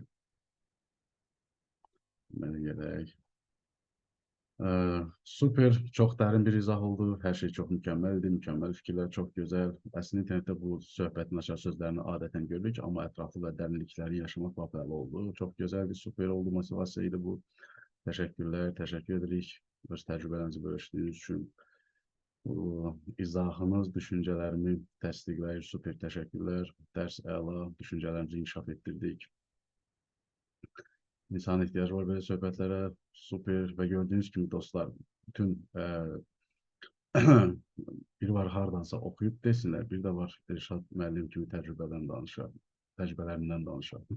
Çox sağ olun, minnətdaram. Mükəmməl dərslər keçirilib, təşəkkürlər. Bütün dostlarımız gördüyünüz kimi razıdırlar. Belə mənim əzizlərim, çox sağ olun. Sizin bu fikirləriniz həqiqətən mənim üçün çox dəyərlidir. Satışlarımız üçün də çox dəyərlidir. Kiminlə sual varsa, sualını qeyd eləsin bu mövzuya aid, məsələn ki, bizneslərə aid, YouTube-a aid gələn dərsimizdir bizim. Mən onlara böyük bir məmnuniyyətlə cavab verərəm. Burada Xalid bəy yazır. Salam, müəllim, üzr sayın, uzun sual verdim, amma bu mövzu barədə sual vermək istəyirəm. Mən istəyirəm ki, hər hansı mövzuda kitab alıb və oradakı texnik tekstləri əllə yazım, Amazon səs yazısına çevirim, sonra da video montajda onu şəkillərlə montaj edim. Bu bizi nə oxşur? Elə bir ki, mənim qulağım belə qaşınır, mən bunu belə qaşıyıram. Bu bunu oxşuyur. Gerisini artıq başı üçündəsiniz. Bir ikincisi dedim də, bu dərsə aid suallar verir. Heç tanımadığımız adamın çox yaxın biri olması hissi nə ilə bağlı ola bilər? Qısa olsa düşüncələriniz. Bu, məndə də çox tez-tez yaşanan bir haldır. Çox tez deyəndə ki, yəni, həyatımda çox olubdur belə bir şey. Əslində, əksər hallarda tez alışıb tez sönən münasibətlər olurdur. Tez alışıb tez sönən münasibətlər. Və onu deyə bilərəm ki, belə deyim də, münasibət sözü özü karmadır. Biz də bu həyata gəlirik karmaya, karmik hadisələr yaşayıb, öz karmamızın tapşırıqlarını yerinə yetirək deyənə ki, nəsə öyrənək. İstənilən bir münasibət, istər bu 2 dəqiqəlik olsun, hansısa dükanda nəsə belə su içən kimləsə tanış oldu, bir-birinizə nəsə məhsul tövsiyə elədiniz, məndə də bu var, səndə də var, falan 5 mekan. Hər şey o ayrıdır da, bir də heç bir vaxt bir-birinizi görməyəcəksiniz. Həmin məqam məsələn, həmin o insanın həyatında olmağı o 2 dəqiqəlik. Əslində sən bir növ ruhani yoldaşın idi. Ruhani yoldaşlar var da, yəni ki, ruhi yoldaş belə deyim də, ruhi ekizm deyirlər, türklər falan səhv eləmirəmsə. Biri var, bu sənin karmik yoldaşın. Bu ola bilər sənin ailə üzvün, bacın, qardaşın, bunlar 100% karmik yoldaşlardır. Ən bir nömrəli karmik yoldaşın sənin həyat yoldaşındır. Çünki səndən doğma qanından olmayıb, doğmalaşan fərddir. Ən vacib fərddir, yəni bu evlənəndən sonra, bu bütün valideyndən də vacibdir, uşaqlarından da vacibdir. Daha sonra ikinci etap gəldi digərləri.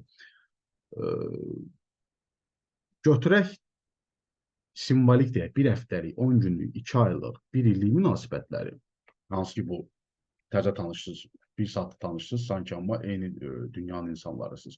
Bu əksər hallarda həmin o insanın, sənin ruhi yoldaşın, necə ki məhlə yoldaşın olar, necə ki məktəbdə tutalım ki, nə bilim, gələr sizin sinifə 1 il səndən oxuyub çıxıb gedər belə dostlar, sonra itir batırır və yaxud əskər dostun ola bilər sənin, əskərlikdə səndən qardaş idi, siz elə biləcən ki, əskərlikdən sonra itir sonra, münasibət elə itir ki, tapa bilmirsiniz bir-birinizi. Həmin bu dövrlərdə o insanın sənə öyrətməli olduğu bir şey var. Məna budur burada. Və yaxud sənin ona öyrətməli olduğun bir şey var. Bu artıq münasibət üzərində oturub düşünərək görə biləcəyiniz bir məqamdır ki, o dövr, o insan mənə nə öyrətdi və mən ona nə ötürə bildim. Buna deyirlər o karmik görüşlər, karmik münasibətlərdə olan o ruhi dostlar. Hansı ki, bizim ruhlarımız əvvəlcədən danışıb. O ola bilərdi, dükanda 2 dəqiqəlik rastlaşaq. Mənə konkret olaraq hansısa bir kameranı tövsiyə eləsin. Çünki o kamera mənim işimə kömək eləyəcək, məni populyarlaşdıracaq, sifətimi daha gözəl görsənmək üçün YouTube-da filan funksiyanı oynayacaq. O yoldaşı mənə kömək eləməli idi onda. Amma bunu biz heç vaxt dərinliyinə başa düşməyəcəyik. Bunu artıq zamanla da anlamağa başlayırsan da. Və yaxud da ki, nə bilim, bir partnyor idi, tanış oldum, bununla bir münasibətimiz oldu. O mənə öyrətdi sevgi nədir? O mənə öyrətdi dostluq nədir? O mənə öyrətdi pul xərcləmək nədir? O mənə öyrətdi ümumiyyətlə mənə pislik elədi. Adətən də çox vaxt bu şeylər pisliklə qurtarır, üzücü bir hadisələrlə qurtarır. Bu üzücü hadisə ilə qurtarırsa, mən sizə deyim, paradoks ondan ibarətdir ki, daha yaxın insandır bu sizə. İnsan yəni ruhdur bu sizə, ruhi səviyyədə. Çünki bizə də pislik eləyənlər ancaq bizim çox yaxın ruhani yoldaşlarımızdır, ruhi yoldaşlarımızdır. Niyə? Çünki o pislik, dırnaq arası deyək, həll olunub bizə dəhşət dərəcədə təcrübə verib bizi inkişaf etdirə bilər. Pisliyi də bizə edir, ancaq biz əvvəlcə danışdığımız ruhi yoldaşlarımız. Sən mənə bax, filan hərəkət eləyəcəksən. Mən sən falan hərəkəti ki, bu hadisə məni bişirməlidir həyatda. Ya bu da iki rezultatı var. Ya bu məni yıxacaq, ya da ki mən qalxacam, bişəcəm. Ya bu qalxmaq burada mənim üzərimə ruhani missiyandır, karmik missiyandır. O pisliyi eləmək də ki, sənə ərk edib deyirəm ki, mənə elə. Bu o deməkdir. Yəni belə deyim, hətta belə fəlsəfələr var ki, karmik izahlarda sizin həyatınızı xilas edən insanlar əksər hallarda reqressiv hipnozla təyin edirlər ki, keçmiş həyatda sizin həyatınıza son qoyan insanlardır. Bu dəfəki karmik günahlarını yuyurlar. Ümid edirəm cavab verə bildim.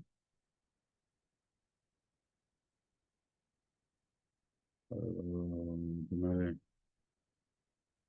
ChatGPT-dən kod gəlmir. Digər bir nömrə ilə yoxlayın. 070 ilə, 055 ilə. Müəllim, yəni bilmək istədiyim ki, müəllif hüquqları pozulmu? Yox, müəllif hüquqları özünüz yazırsınızsa pozmur. Mən ümumiyyətlə Instagramda nə göstərirəm, YouTube'da nə göstərirəmsə, bunlar heç vaxt müəllif hüquqları pozmur. Və izah edirəm nəyi necə eləmək lazım. Mənim gözəl konseptlərim var, milyardlıq işlər sata bilmirəm, uyğun kanala düşə bilmirəm, internetdə çıxaran kimi ideya oğurlanır, göz görür, istifadə edir. Mən sizinlə necə görüşə bilərəm? E-mail yaza bilərsə ətraflı. Yəni bizim marağımız, gücümüz sahəsindədirsə, indi köməkli ola bilir. Bacaracağımız bir iş olmayacaqsa, məhsul bizə aid deyilsə, yazacaq var ki, bizlik deyil yəni. Mənim sualım qaldı. Şəhriyar bəy yazıb. Yəni, Şəhriyar bəy nə sual yazıb yuxarıda. Gələn ayın ödənişi avtomatik çıxılacaq kartdan, ya özümüz ödəməli. Avtomatik çıxır, narahat olmayın. Deməli, e-mail zəhmət olunsa, e-mail bizim saytımıza girirsiniz, orada var, əlaqələr bölməsində. Azərbusiness.az-da əlaqələr bölməsinə girirsiniz, var. Bəzən nə isə barəsində düşünəndə ürək ritmi artır. Bunun səbəbi mənim o situasiyaya inamımdır, yoxsa o hadisə baş verəcək sadəcə mən hiss edirəm qabaqcadan. Deməli, bir də oxuyum, sualı tam başa düşmədim. Bəzən nə isə barəsində düşünəndə ürək ritmi artır. Tamam. Bunun səbəbi mənim o situasiyaya inamımdır, yoxsa o hadisə baş verəcək, sadəcə mən hiss edirəm qabaqcadan. Çox maraqlı sualdır. İnam, ürək ritmi niyə artır həmişə? Ürək ritminin artmağı emosiya deməkdir. Emosiya gəlir. Bum, bum, bum, bum, həyəcanlanıram, emosiyadır. Sevinirəm, emosiyadır. Hirslənirəm, emosiyadır. Bunların hər birində ürək ritmi artır. Özümü titrəyirəm, şoka düşərəm, emosiyadır. İnananda bir şeyə ürəyin tempi arta bilməz. Çünki sən əminsən. Bu belədir ki, var. Bu səbəbdən dolayı, məsələn, iki nəfər mübahisə edirsə, biri əmindirsə öz dediklərində, o sakit təmkinlə cavab verəcək, digəri emosiyalı səviyyədə belə qışqıracaq, danışacaq. Zaten bu özünü aparmağından bəlli olacaq ki, bu düzgün biliklərə sahib deyil. Eyni ilə də biz nədənsə əminiksə bu baş verəcək. Məsələn, olur da görürsünüz ki, hansısa bir hadisəsi olacaq, o hadisənin yiyəsi belə sakit oturub, deyir, mən bilirəm bu rahat belə də, ya rahat yanaşıb, belə də olacaq, bu hadisə belə də baş verir. Bizim ürəyimizin ritminin artması həmişə əslində əmin olmamağımızdan və birdən bu situasiya mən istədiyim kimi çıxmaya bilər düşüncəsinə qapılmağımızdan xəbər verir ki, o ürək artmağında da emosiyaların çoxluğu əslində o işin alınmamağına gətirib çıxarda bilər. Yəni, bunların fərqi bundan ibarətdir. Necə ki, məsələn, mənim bir videom var sevinmək haqqında. Biz əgər çox seviniriksə, nəsə baş verirsə, məsələn də, nə bilim, nəsə lotereyadan pul udursan, ya nə bilim, nəysə də lazım gözlənilən yerdən bir xəbər gəlir. Bu moment sənə uğur verirlər. O uğurun ən belə deyim, ziyanlı xərclənməsi sevinməkdir. Çünki sevinmək, wow, bu nədir belə baş verir, mən inana bilmirəm bu mənimlə baş verir hissi, baxın, adı üstündədir. Yəni, sözə deməsək də, sevinmək nədir? Yəni, mən inana bilmirəm ki, bu məndə baş verir. Yəni, mən özümü ona layiq görmürəm. Bu sevinmək hissi nə qədər çox yüksək olacaqsa, bir o qədər eyni həcmdə yaxın gələcəkdə kədər biz yaşayacağıq ki, bu balansirovkaya düşsün. Yaxşı, burada nə etməliyik? Deyə bilərsiniz ki, nətər oluyor qardaş, bəs buna biz sevinməyək, biz robotsat deyilik ki, əksinə, buna biz həzzlə yanaşmalıyıq. Necə bu nümunədə verirəm mən? Muzika. Musiqi dinləyəndə siz xaxaxiki beləmirsiniz axı. Məsələn, sizə o damarınıza düşən, belə deyim, ritm gələndə gözlərinizi yumsuz girirsiniz ritmə, həzz alırsınız musiqidən. Oy, belə şeylər edirsiniz. Bax, həmin o tərzdə də uğuru və yaxud da ki, nəticəni gözləmək lazımdır. Nəticə də baş verəndə həmin o tərzdə daha çoxunu təsəvvür etmək lazımdır, o həzzi də. Nə qədər ki, cilovlaya bildiyim bu sevinc və yaxud da ki, kədər emosiyalarını bir o qədər çox dvaynoy, 2 qat, 3 qat artıq həzzini sən yaşadacaqlar yaxın gələcəkdə. Çünki sən özünü buna hazır sayırsan, çünki sən inanırsan, yəni sakitsən, sakit templə həzz ala bilirsən, ürəyin döyüntüsü artmadan emosiyaya çevirmirsən bunu və sən bunu kontrol eləməyi bacardın deyənə sənin cəzan olmayacaq. Sənə əksinə 2 qat, 3 qat artığını verəcəklər. Çünki sən başladın yaradana həzz üzərindən qulluq etməyə. Ümid edirəm izah edə bildim. Videoların yüklənmə saatları var. Anlamadım. Tip səhiyyə kainatla nə dərəcədə bağlıdır və ya əlaqəlidir? Kainatla yox, bizim günəş sistemi ilə çox əlaqəlidir. Bütün xəstəliklər bizim planetlərlə əlaqəlidir. Məsələn, götürək Venera planetini. Venera simvolizə edir xarici görünüşü. Bu səbəbdən dolayı xarici görünüşdəki bütün dəri xəstəliklər hamısı venerические заболевания adlanır. Venerik xəstəliklər bizim dildə səhv eləmirəmsə, Venera xəstəlikləri. Bütün bunların müalicəsi hamısı Venera üzərindən müalicə eləmək olur astrologiyada. Əsasən bizdə cavab verir Venera zövqlərə, münasibətlərə, kişilərin kartasında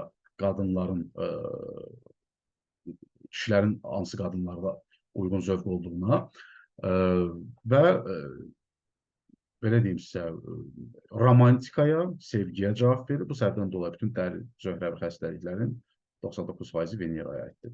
Götürək Merkurini, düşüncə və danışıq. Məsələn, sadə bir şeydir, kəkələməyi Merkuri ilə müalicə eləmək olur, rahat şəkildə. Düşüncə qabiliyyətinin yaxşılaşdırılması hamısı Merkuriyə aid olan xəstəliklərdir. Psixi xəstəliklərin hamısı Merkuriyə və Urana aid olan xəstəliklərdir. Uran da çünki düşüncə ilə əlaqəli planetdir. Bunu biri sadəcə olaraq kollektiv şəkildə işləyir, alimlik formatında, biri öz yaxın ətrafına düşüncə formatında işləyir. Götürək, məsələn, qorxuları, hünəri, qorxaqlığı Marsla əlaqəli olan bir şeydir. Hətta onların müalicəsi. Götürək, məsələn, mifologiyanı götürək, Saturnun adı mifologiyada Xronosdur. Xron. Həmin bu xroniki xəstəliklərin hamısı Saturnla əlaqəlidir. Saturn, məsələn, любой bir xroniki xəstəliyə götürün adı üstünə, hamısı Saturnla əlaqəlidir. İstər babasil olsun, istər nə bilim, digər formatları olsun, fərq etməz. Hamısı nədən gəlir? Sənin passivləşməyindən, yerində oturub qalmağından falan beş məkan. Götürək, infeksiyon xəstəlikləri hamısı əlaqəlidir Neptunla, balıq bürcü ilə. Asıllıqları götürək, hamısı narkoloji olsun, istər alkoqolik olsun, hamısı əlaqəlidir Neptunla. birbaşa kartada, insan kartasındakı Neptunun baxmaq lazımdır digər planetlərlə. Hansı aqressiv münasibətləri var və o münasibət, o xəttlər, o qırmızı xəttlər hansı planetlərin üzərinə düşürsə, o planetləri tənzimləməklə sənin artıq asılılıqların aradan qalxır, sənin artıq necə deyək, psixi yox, infeksion xəstəliklərini aradan qaldırmaq olar. Götürək Yupiteri, ən böyük planetdir. Şişir, hər şeyin bolluğu deməkdir. Şəkər xəstəliyi Yupiterlə əlaqəlidir. Adətən kimlərdə baş verir? Düzgün istiqamətdə filosofiya seçməyənlərdə. Deyə bilərsiniz, bu irsidir axı. Tamam, irsidir. Filosofiya seçməyib və yaxud da ki, seçdiyi filosofiyanın arxasına gedməyib, qorxmaqdan. Başa düşürsünüz, nələrdən əmələ gəlir. Və şişirdir, o səni partladır. Çünki sən şişirdə bilərsən o filosofiyanı, bolluğa gelib çata bilərsən. Sən bunu xarici dünyada etmirsən, deyə daxilindən başlayır bu səni şişirtməyə, partlatmağa. Çünki içində sən o yerdə yaşamaq istəyirsən həmişə. Götürək Plutonu. Bütün onkoloji xəstəliklər hamısı Plutondur. Mülk sektoru olaraq Skorpiondur. Və paralel olaraq da Skorpion, Pluton nədir? Magiya, inanma gücü deməkdir. Hoqqa vermək, yəni ki, düşüncə hamısı Plutondan başlayır. Onkologiya müalicəsi nədir? Düşünərək, pozitiv düşünərək magiyada mən istəyirəm bu baş versin, vərəqdə yazıram, ritual edirəm, bam, bu baş verir. Bu təmiz skorpionluqdur. Və o demək deyil ki, mən skorpion deyiləm, bu məndə işləməyəcək. Belə şey başa düşməyin. Hamının kartasında skorpion var və hamının kartasında Pluton planeti var. Baxmaq lazımdır, o Pluton planeti hansı istiqamətdə dayanıbdır. Ya hamıda bunlar işləyir. Belə, ya tip səhiyyə dediniz, mən sizə izah edelim, ya bütün nümunələrlə də hansı xəstəliklər, hansı sektorlar, hansı planetlərə aiddir. Deməli, yuxarıda tikinti konseptlərdir. Müəllim, bu barədə sizə yazmışdım, xahiş edirəm. Tikinti bizlikdə deyil, tikinti bizdə yalnız onlayn işlərdir, yəni ki, tikinti ilə biz məşğul ola bilməyəcəyik ya. Deməli, ikinci sualım, yuxu görmənin oyaq olan vaxtdakı düşüncələrlə əlaqəsi varmı və ya uzun müddət yuxu görməmək haqqında fikirləriniz maraqlıdır? Mən bir ara elə bilirdim ki, mən bir 4 il yuxu görmürəm. 4 il yuxu görmürəm. Bunu keçən dərslərimizdə mən demişdim, səhvən keçmiş kursda. Hər bir insan, hamımız yuxu görürük. Sadəcə olaraq yuxudan duran kimi bizim 3-5 saniyə vaxtımız var. Görün nə dərəcədə az bir vaxt bu. Nə dərəcədə az. 3-5 saniyə ərzində sən yuxudan durdun ola bilər. Və sən bu dəqiqə hamımız anlayır ki, əksər hallarda biz hamama tələsirik. O məqamda, o təbii ehtiyacımızı ödəmək məqamında o 3-5 saniyə yuxudan duran kimi belə yerində oturub bir dənə refresh edib yada salmaq ki, nə gördüm yuxuda çox çətindir. Əksər hallarda bunu təzə başlayırsanız, yadıma düşmür bunu eləmək. Bu ilkin periodda bir həftə, 10 gün sən hepsən, ayda bu gün də yadıma çıxdı, ay sən bu gün də yadıma çıxdı. Belə başlamaq lazım ki, o bir həftə sonra 7-ci, 8-ci gün artıq onu tutasan və oturub bir dənə belə yadıma salırsan 3-5 saniyə ərzində nələr görmüsən yuxuda. Yuxuda gördüyün hər bir şey sənə mesajdır. Çox dərin bir mövzu. Mən illərlə də bunu oxuyuram. O kitablar ki var, yuxuda nə bilim, saat görmək filan şeydir, dolça görmək filan şeydir, mikrofon görmək filan şeydir. Boş söhbətlərdir bunlar. Belə bir şey ola bilməz. Sənin yuxunun mənasını yalnız sən özün deyə bilərsən. O mənada rol oynayacaq ki, bu nə qədər bir qəribə səslənir, özündən Amerika kəşf edib çıxartdığı məna var ha. Və o məna elə həqiqi mənadır. Sadəcə o daxilində hiss edəcəksən. Bu həqiqətən də odur, yoxsa yox. Bu bir növ Akasha polyalarına qoşulmaq deyilir buna həm də.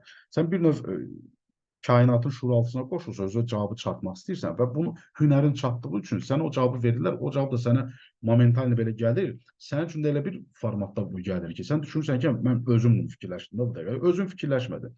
Bu bir növ bizi nəyə oxşuyur? Priyomnika, radio priyomnika. Girmirsən dalğaya və səsi eşidirsən. Necə ki, biz maşında açıb maqnitofonu, nə bilim, 105 FM-i qoyarıq. Açmışıq biz, gözləyirik o dalğa və səs gəlir. Həmin o prosesi oxşuyur. O dalğaları açıq özü elan edirsən, gəlib sən o cavab. Və o cavablardan artıq sən tuta bilərsən. Tutalım ki, atıram, hansısa bir rəhmətə gedən qohumumuzu görmüşük. Əslində o qohum deyil o, sənin özünsən. Sadəcə olaraq şuuraltın onun görünüşündə sənə mesaj verir. hansısa bir tövsiyəni versən, o tövsiyə işinlə əlaqəli ola bilər. Ümumiyyətlə işindən söhbət getməyə bilər oradan. Sən o söhbətin tərzindən istəyirsən ki, bundan söhbət gedir. Almadan söhbət edə bilər, nə bilim, armuddan söhbət edə bilər. Amma ki, sən orada tutacaqsan ki, söhbət əslində bu alma armudda deyil. Söhbət əslində bu bağ sahəm var, mənim bir dənə bağda, axtıramda özündən deyim. Gəlib oranın qədrini bilməkdən asılıdır ki, bu alma armudu yeyəsən. Bu mənanı özün üçün çıxartmalısan sən. Yuxular belə, yəni yuxu görürsünüz 100%. Biləsiniz, onu mən də fikirləşdim, görmürəm. Bu metod edəndən sonra son bu 2-3 ildə, 2 il yarımca var. Yazmağa başlamışam bütün yuxularımı. Əvvəllər mən də elə bildim ki, 5 il yuxu görmürəm mən. Hamıya da belə deyirdim ki, mən vəbşə heç yuxu görmürəm amma. Sadəcə o xatırlamaq lazımdır. Əks halda biz onu yaddan çıxardırıq. Deməli, real həyatdakı fikirlərlə yox, tövsiyə edirəm sizə yuxuya gedəndə hər gün, yuxuya getməmişdən 10 dəqiqə bax. Qəti şəkildə oturub analiz eləməyəsiniz, bugün nələr baş verdi, bugün nələr olacaq. Mütləq şəkildə gözlərinizi yumanda təsəvvür etməlisiniz ki, nə istəyirsiniz olsun. Bəlkə vizualizasiyanı bilir, necə yaşamalısınız indi də. Onu yaşamalısınız və icazə verin gözünüzün qarşısında beyniniz fərqli-fərqli obrazlar yaratsın. Siz yaratmayın onu. İcazə verin nə gəldi yaransın. Bu birisi nəyə bənzəyəcək? Bir saniyə ev yaranacaq. Yarım saniyədən bir bütün situasiyalar dəyişir. Ev yaran, o ev çöndür olur, nə bilim, ilan, o çöndür olur, kondisioner, bu çöndür oldu, uşaqlığından bir dənə situasiya, riski bir dənə çöndür oldu, nəsə protez dişi oxşadı, çox belə web kameraya çöndü. Mən yəni, bunu deyirəm ki, başa düşəsin. Hər saniyə başlayır görüntülər dəyişməyə, sən bir növ beyninin artıq kontrol edəmir onu. İcazə vermirsən ki, görüntü öz-özünə əmrə gəlsin, getsin və sən sadəcə olaraq oturub bu mesajı tutmağa çalışırsan. Həm 2 saniyə yuxuya gedəcəksən, 2 saniyə, indi 1-2 dəqiqəyə. Həm də ki, artıq o ilkin etapda başlamışsın, nə istəyirəm, onu hiss edim, ondan sonra icazə verdim, bu görüntülər gəlsin. O arzunun tezləşməyində kömək olar. Çünki şuuraltına mesaj göndərsən ki, sabah üçün yuxudan duranda o arzunun formalaşmağı üçün sektorlar səndə əmələ gətirsin. Bu biraz belə fantastik cavab oldu. Ümid edirəm, bir qısa müddətdə ötürə bildim lazımi məlumatı. Müəllim, elektron kitabdan hər hansı müəllif yazılan, bu gələn dərs, bu tip suallara gələn dərs. Çox əla izah etdiniz, normal qəbul etmək lazımdır, sevinci də, kədəri də. Bəli. Sevinci, belə deyim, sevinci maksimal dərəcədə həzlə dəyişdirin. Kədəri də, nəyisə itiriksə biz, nəyisə alınmırsa bizdə, o vəziyyətdən ən tez çıxış yolu, kədərlənməmək yolu minnətdar olmaqdır. Yaradana baxıb deyirsən ki, çox sağ ol ki, məsələn, belə deyim sizə, pul yığmışsınız, məsəl üçün atıram, nə bilim, 5.000 manat pul yığmışsın, 10.000 manat pul yığmışsan. Nəsə bir hadisə olur, sən məcbursan onun 4.000-ni, 6.000-ni verməyə. Nə bilim, nə yansın bir qardaşına görə, bacına görə, yəni uşağa görə, ailəyə görə. Həmin məqam minnətdar olmaq lazımdır ki, necə? Ola bilərdi sənə hansısa bir xəstəlik gələcək. Sadəcə olaraq əməllərinə görə onu bu pulla kompensasiya edirlər. Ola bilərdi sənin başına başqa bir iş gələcək. Sadəcə olaraq bu hadisə ilə, bu itki ilə onu kompensasiya edirlər. Minnətdar olmaq lazımdır ki, mənim əlim, qolum, ayağım yerindədir. Pol olmasın, başqa bir hadisə olsun. Yəni ki, o hadisəyə görə minnətdar olmaq lazımdır ki, yaxşı ki, bu hadisə oldu, deməli, məni nədənsə xilas etdilər. Deməli, mənim başıma daha pis şey gələ bilərdi, bununla kompensasiya etdilər. Bu tip yolla siz bir növ artıq o kədərlik dərəcəsini azalda biləcəksiniz. O özünüzün bugünkü günkü o, belə deyim də, yaxşı vəziyyətdə olmanıza şükür eləməklə, minnətdarlıq eləməklə. Videolarınızdan saatları yükləməli, yəni yükləmə saatları var, yoxsa istənilən saatda girib yükləyə bilərsiniz, problem yoxdur. Deməli, astrologiya və psixologiya aid ayrıca bir kurs açın, həftədə 2 dəfə dərslər, bir dəfə azdır. Yəqin ki, astrologiya ilə bağlı olacaq. İndi yox, yaxın gələcəkdə.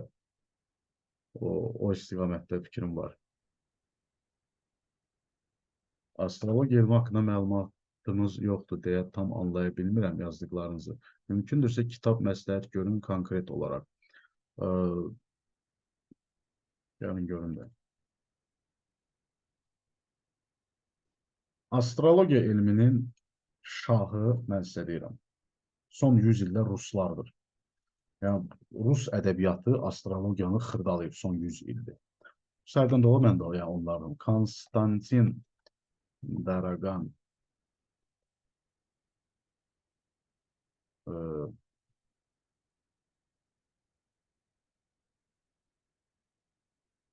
bir bu kitap. İnternette yani pulsuz versiyalarda var, açıp okuyabilirsiniz.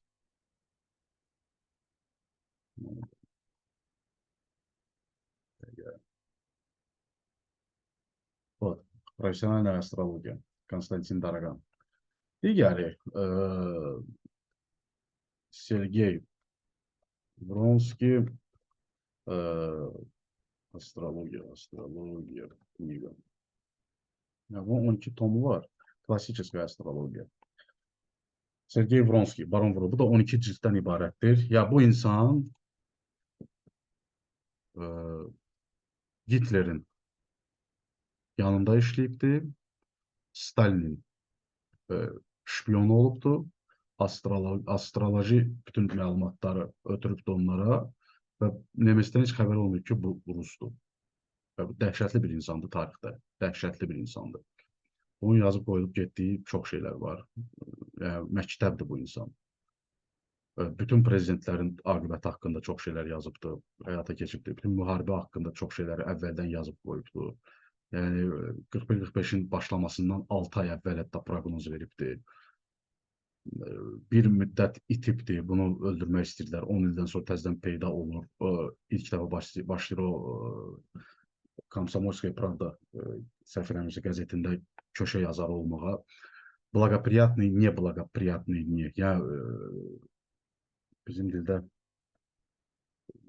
nəsə, ya, xoş təəssüratlı, pis təəssüratlı günlər metodologiyasını yaradan da bu astrologiya var. Yəni, bu kitabda oxuya bilərsiniz, bundan da başlaya bilərsiniz. Klassическая astrologiya, tom 1. İnternetdə var bu da. Yəni, bunlarla başlayan möhtəşəm kitablardır. Deməli, insan düşüncəsi ilə özünü qaldıra da bilər, öldürə də bilər. Sadəcə bunu düzgün anlamaq lazımdır. Mən belə başa düşdüm ki, düşüncə ilə hər şey etmək olar. Çox şadam ki, sizin dərslərə qoşulmuşam. Beynim açıldı. Bunları bilirdim əslində, oxumuşdum, amma sizin belə izah etməyiniz beyninizi aydınlatdı. Çox təşəkkür edirəm sizə, Rəşad bəy. Həyatımızın dəyişim nöqtəsi sizin olacaq. Şəhriyə bəy, var olasınız. Həqiqətən, bu sözləri deyirsiniz, tüklərimiz biz olur. Ki, mən də fayda verə bilirəm sizə. Mənim üçün bu faydalı ola bilmək, həddindən artıq çox belə motivasiya vermək ki, daha da çox bilik paylaşa bilim sizinlə. Yəni, bu kurs bitdikdən sonra da əslində fikrim var, astrologiya ilə əlaqəli kurs yox, daha sonrasında kursa keçirəcəm. Pulsuz bir neçə hətta görüş eləyəcəyik, istəyənlər qatıla bilər. 36-42 aralığından sonra insan həyatında yenilik yarada bilməz, müəllim. Bilər, istənilən yaşda bilər. Yəni, KFC-ni yaradanda 58 yaşı var idi. Sadəcə olaraq daha çətinləşir. Başa düşürsən? 36-42-də, yəni ki, yenə deyirəm, tutmadınsa, əksər hallarda Saturn sənə bir dənə xroniki xəstəlik verir. Sonra o 42-dən 48-ə kimi o xroniki xəstəliklə sən yenidən yenilik eləməyə məcbur olacaqsan. Orada da eləmədiyin daha pis fəsadlar olur. Bundan sonraki yaş dövründə o dvaynoy belə yüklə sən artıq nəsə yenilik eləmək məcburiyyətində qalacaqsan. Bunu əvvəldən amma artıq sən öz yolunu tutsan, öz intuisiyanla, öz bu məlumatlarınla, öz bu həyatdan həzz alan işlərinlə, o intuitiv yollarda verdiyin qərarlarla formalaşdırsan həyatını, aydın məsələdir ki, sən top kimi sağlam şəkildə də bu əkdiyin ağacların meyvələrini yeyəcəksən o yaşlarda. Nəinki orada təzdən ağac əkəcəksən, belə deyim sənə. Ən dəhşətli resurslar, ən belə ağla sığmaz belə deyim də, dərəcədə var dövlət, yaşadan period əslində 48-54 arasıdır. Sadəcə o çox əksər insanlar artıq o yaş dövrlərinə, yenə də deyirəm, 36-42 arasında, 42-48 arasında düzgün qərarlar vermədiyi üçün artıq xəstəliklərin var dövləti ilə gedirlər. Amma belə deyim, o ikinci dixaniya anlayışı var. Yox, o birinci dixaniya açılır 36-da, ikinci dixaniya açılır o 48-də. o yaş dövründə vəbşi yəni ki, dəhşətli belə deyim də sizə, dırnaq arası deyək, tutaq ki, nəsə biznes qurmusunuzsa, artıq biri var dünyaya çıxa bilirsən, bir də var Elon Musk kimi, məsəl üçün, Marsa gedirsən. Həmişə xırdadan başlamaq lazımdır. Mən əvvəllər məsələn fikirləşirdim, İngilis bazarına başlayayım, bloginq başlamamışdan qabaq, İngilis dilində başlayayım. Başladım İngilis dilində, amma bir o qədər həzz vermədi mənə. O kanal köhnədən var idi məndə. Dedim, Azərbaycanca başlayayım. Azərbaycandan aldığım həzz, Azərbaycandan aldığım bu ayda məsəl ki, təcrübə bu son 8-9 ay ərzində məndə daha böyük motivasiyalar yaradı ki, indi rahat mən keçə bilərəm dünya bazarına. Yaxın müddətdə başlayacaq bizim İngilis dilində kanalımız falan filan, o başqa.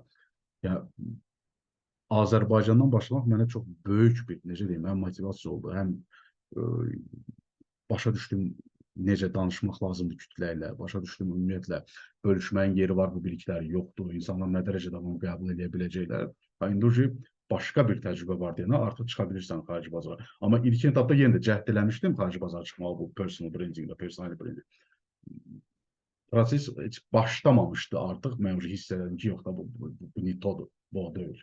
İndi amma istəyirəm onu. Həmişə xırdadan başlamaq lazımdır. Yuxu haqqında təşəkkür, dediklərinizin əksəriyyətini yaşamışam, əla. 40-dan sonra ancaq gözləmək nə olar da. Yox, heç o gözləmək olmaz. Həmişə hərəkət eləmək lazımdır. O kitabın bizim dildə tərcüməsi yoxdur, yəqin ki, yox. Allah sivarsa inşallah görüşərik, gözəl müəllim, gözəl insan. Sağ olun. Minnətdarım dostlar, suallarımız bitdi. Bu dərsin təkrarını sabah birisi alacaqsınız. Növbəti dərsimiz 6-cı gündür. YouTube dərsimiz olacaq.